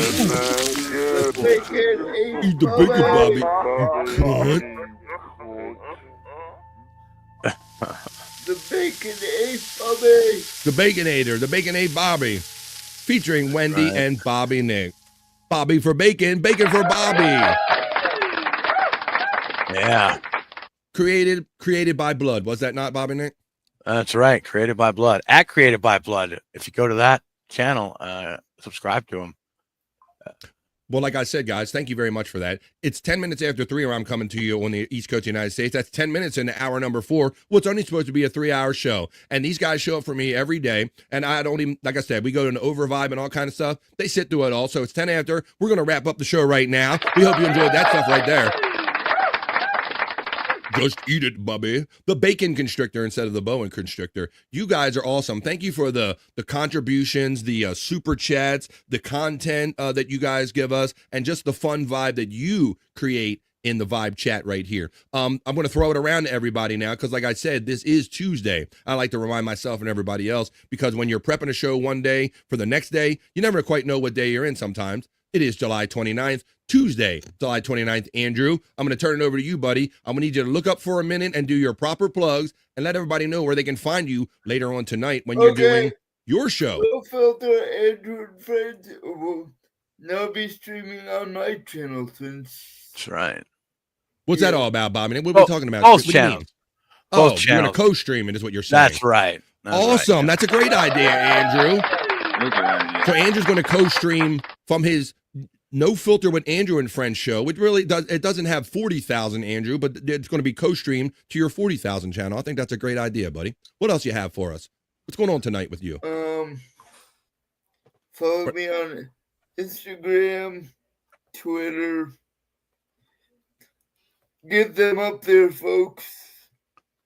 There you go. And beware when you're on Twitter X of the horny wheelchair guy. We didn't teach Andrew that behavior. He taught us that behavior. So beware when you look out for Andrew the Giant 96 right here on YouTube or at No Filter Andrew. Those are all his YouTube things. But watch out for that horny wheelchair guy and Andrew Flora 1 on Twitter X when you're out there doing your thing, folks.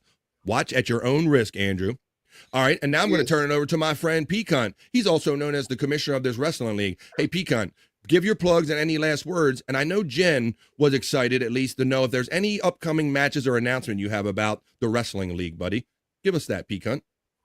Oh yeah, if you want to check any of my wrestling videos, you can check them out on that Pete Cunt /420, and I do have a couple matches. One of them for sure is going to happen tonight during the late night with Bobby Nick, which is at Bobby Nick 1978. There you go. He got it. Good shit. And the match would be Scott Fitzpatrick and Bobby for their titles against Lou the Monster and Big Kahuna. There you go. So you do have fresh matches you look forward to. He's known as the Commissions because he creates all of these fun matches that Bobby, Nick, and all of them have fun with at late at night. And if you're ever up late at night and you want to have these vibes, you can always catch them, at least except for last night when Bobby Nick kind of sleep got the better of him and caught up to him. But most nights of the week, you can catch these guys watching Pecan's fun matches and all the characters in this universe. Hey, I never did see the result or hear the result of Bobby Nick versus Scott Fitzpatrick with Andrew the Giant as guest referee. Does anybody want to say what that was? How did that turn out? I won. I won. Boy, I should have known from the grunt that Bobby Nick won because Scott grunted. All right. Well, I'm sorry. I had to ask the question, I guess, at some point. But when you guys, there will be a rematch, though. There will be a rematch. Of course, there's always a rematch you can count on. Andrew was the referee, and he kept getting terribly distracted. Was he did the referee have like a pad and he was looking at porn while he was supposed to be giving a recap? Maybe that was talking it. Talking to Ozzy and all kinds he of stuff. even watches too much porn when he does other shit. See, it's not just here, guys, that's kind of watching him. He does it everywhere. All right, well, speaking of that guy, Scott Fitzpatrick, I'm sorry to hear, one of you were going to have to lose. I was going to have to feel bad for one of my bros. But Scott Fitzpatrick is not only part of BF Live The Vibe, he hangs out with No Filter, as you can see by his background. Tuesdays, Thursdays, and Saturdays. He going last words and plugs, Scott Fitzpatrick. Yeah, in addition to what Andrew said and what you said about no Filter tonight at 7:00 Eastern time, and then I'll show up for the wrestling thing that we got on Bobby Nick's channel and P Cunt's channel tonight at Bobby Nick 1978 and P Cunt 420. I think I got that right. You sure did. Damn. And you're getting good at this. Good. And we're sneaking. Me and Angry Iguana are sneaking up on 400 subs. So it's kind of my goal this week to hit 400, and we're probably about like 10 or 12 short. So if you could sub to if you're into low-cal shit, sub to Angry Iguana 112. It's not your turn, Andrew. Hang on a second. I'm finished. Sorry. That's cool. I was gonna say I'm very proud of you, Scott. Thanks, brother. Fuck yeah. So this is what we love doing, folks. You can check Scott Fitzpatrick. Now, I'm going to warn you guys, Bobby Nick's coming up next. Do you have your pad of paper? Do you have a pen or a pencil? Because there are ones that he knows that he's going to do tonight. You'll have to check in live to see if he falls asleep, if he kind of poops out at some point. Tune in tonight. But Bobby Nick, I'm going to turn it over to you right now, and he's going to tell you about the shows, at least the ones he knows he's going to be doing later on. Go ahead, Bobby. Bobby. That's right. Bobby Bacon. Bobby. That's right. Probably after this, I'll probably be doing a show with Wendy at Bobby Nick 1978. And then, tonight, No Filter with Andrew and Friends, 7 p.m. Eastern. So don't forget to tune into that. 10:30 p.m. Eastern at Bobby Nick 1978 once again is late night with Bobby Nick. And then tomorrow, right after this show on Rumble. I know what Wednesdays are. I'll be doing In the Lounge. So hell yeah. Fuck yeah. Come Tomorrow's over. In the Lounge day, folks. Right. Yeah. Come over there to my Rumble, and for the low price of $1, you can see your music video requests on my show, or gift a membership or a sub or whatever they call it over on Rumble, and get 6 credits that never expire. Never. So there you go. That's how it works over there. There you go. And that's how we do it, folks. We just gave you 3 hours and 17 minutes of live, hopefully enjoyable content. It wouldn't mean anything if you guys weren't out there enjoying what we do and participating, and your contributions, whether it be financial or content or articles and ideas. We love and appreciate you all for it. So, folks, this is just the beginning of today's fun. Bobby Nick told you where you can find them later on tonight. 7:00 East. You can see with all the boys again. And even sometimes P Cunt jumps in. 2 joints is there. So you never know who's going to hang out unless you show up on No Filter with Andrew and Friends. That'll be 7 p.m. East tonight on the No Filter with Andrew channel. So for all my boys, thank you for being here. I want to thank you for the generous friend P Cunt, the commissioner. Your enthusiasm motivates me. And your generous super chats help me continue doing what I'm doing. Thank you. And your memberships. Thank you, buddy. My friend Andrew the Giant, thank you. For Scott Fitzpatrick and Bobby Nick, you can see all these boys later on tonight, 7 o'clock East. I am BF Bobby Fran saying peace and love. And like we say around here, folks, we don't say bye. We just say bye for now. And we'll see you the next time we see you right here on The Vibe, folks. Enjoy the rest of your Tuesday. Do No Filter with Andrew and friends later on tonight. And join me here every day, Monday through Friday, for positive vibes on The Vibe, folks. It's not bye, it's just bye for now, and we'll see you the next time we see you on The Vibe. Say bye, Andrew. Bye. That's enough internet for me today. I am going to wash myself with holy water to get rid of all the stupidity I saw today.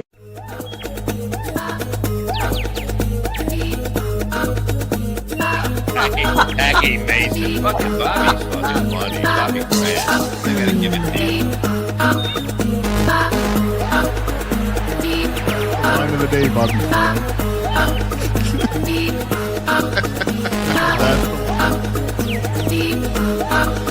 Super creative, super original. There's a show called The Vibe.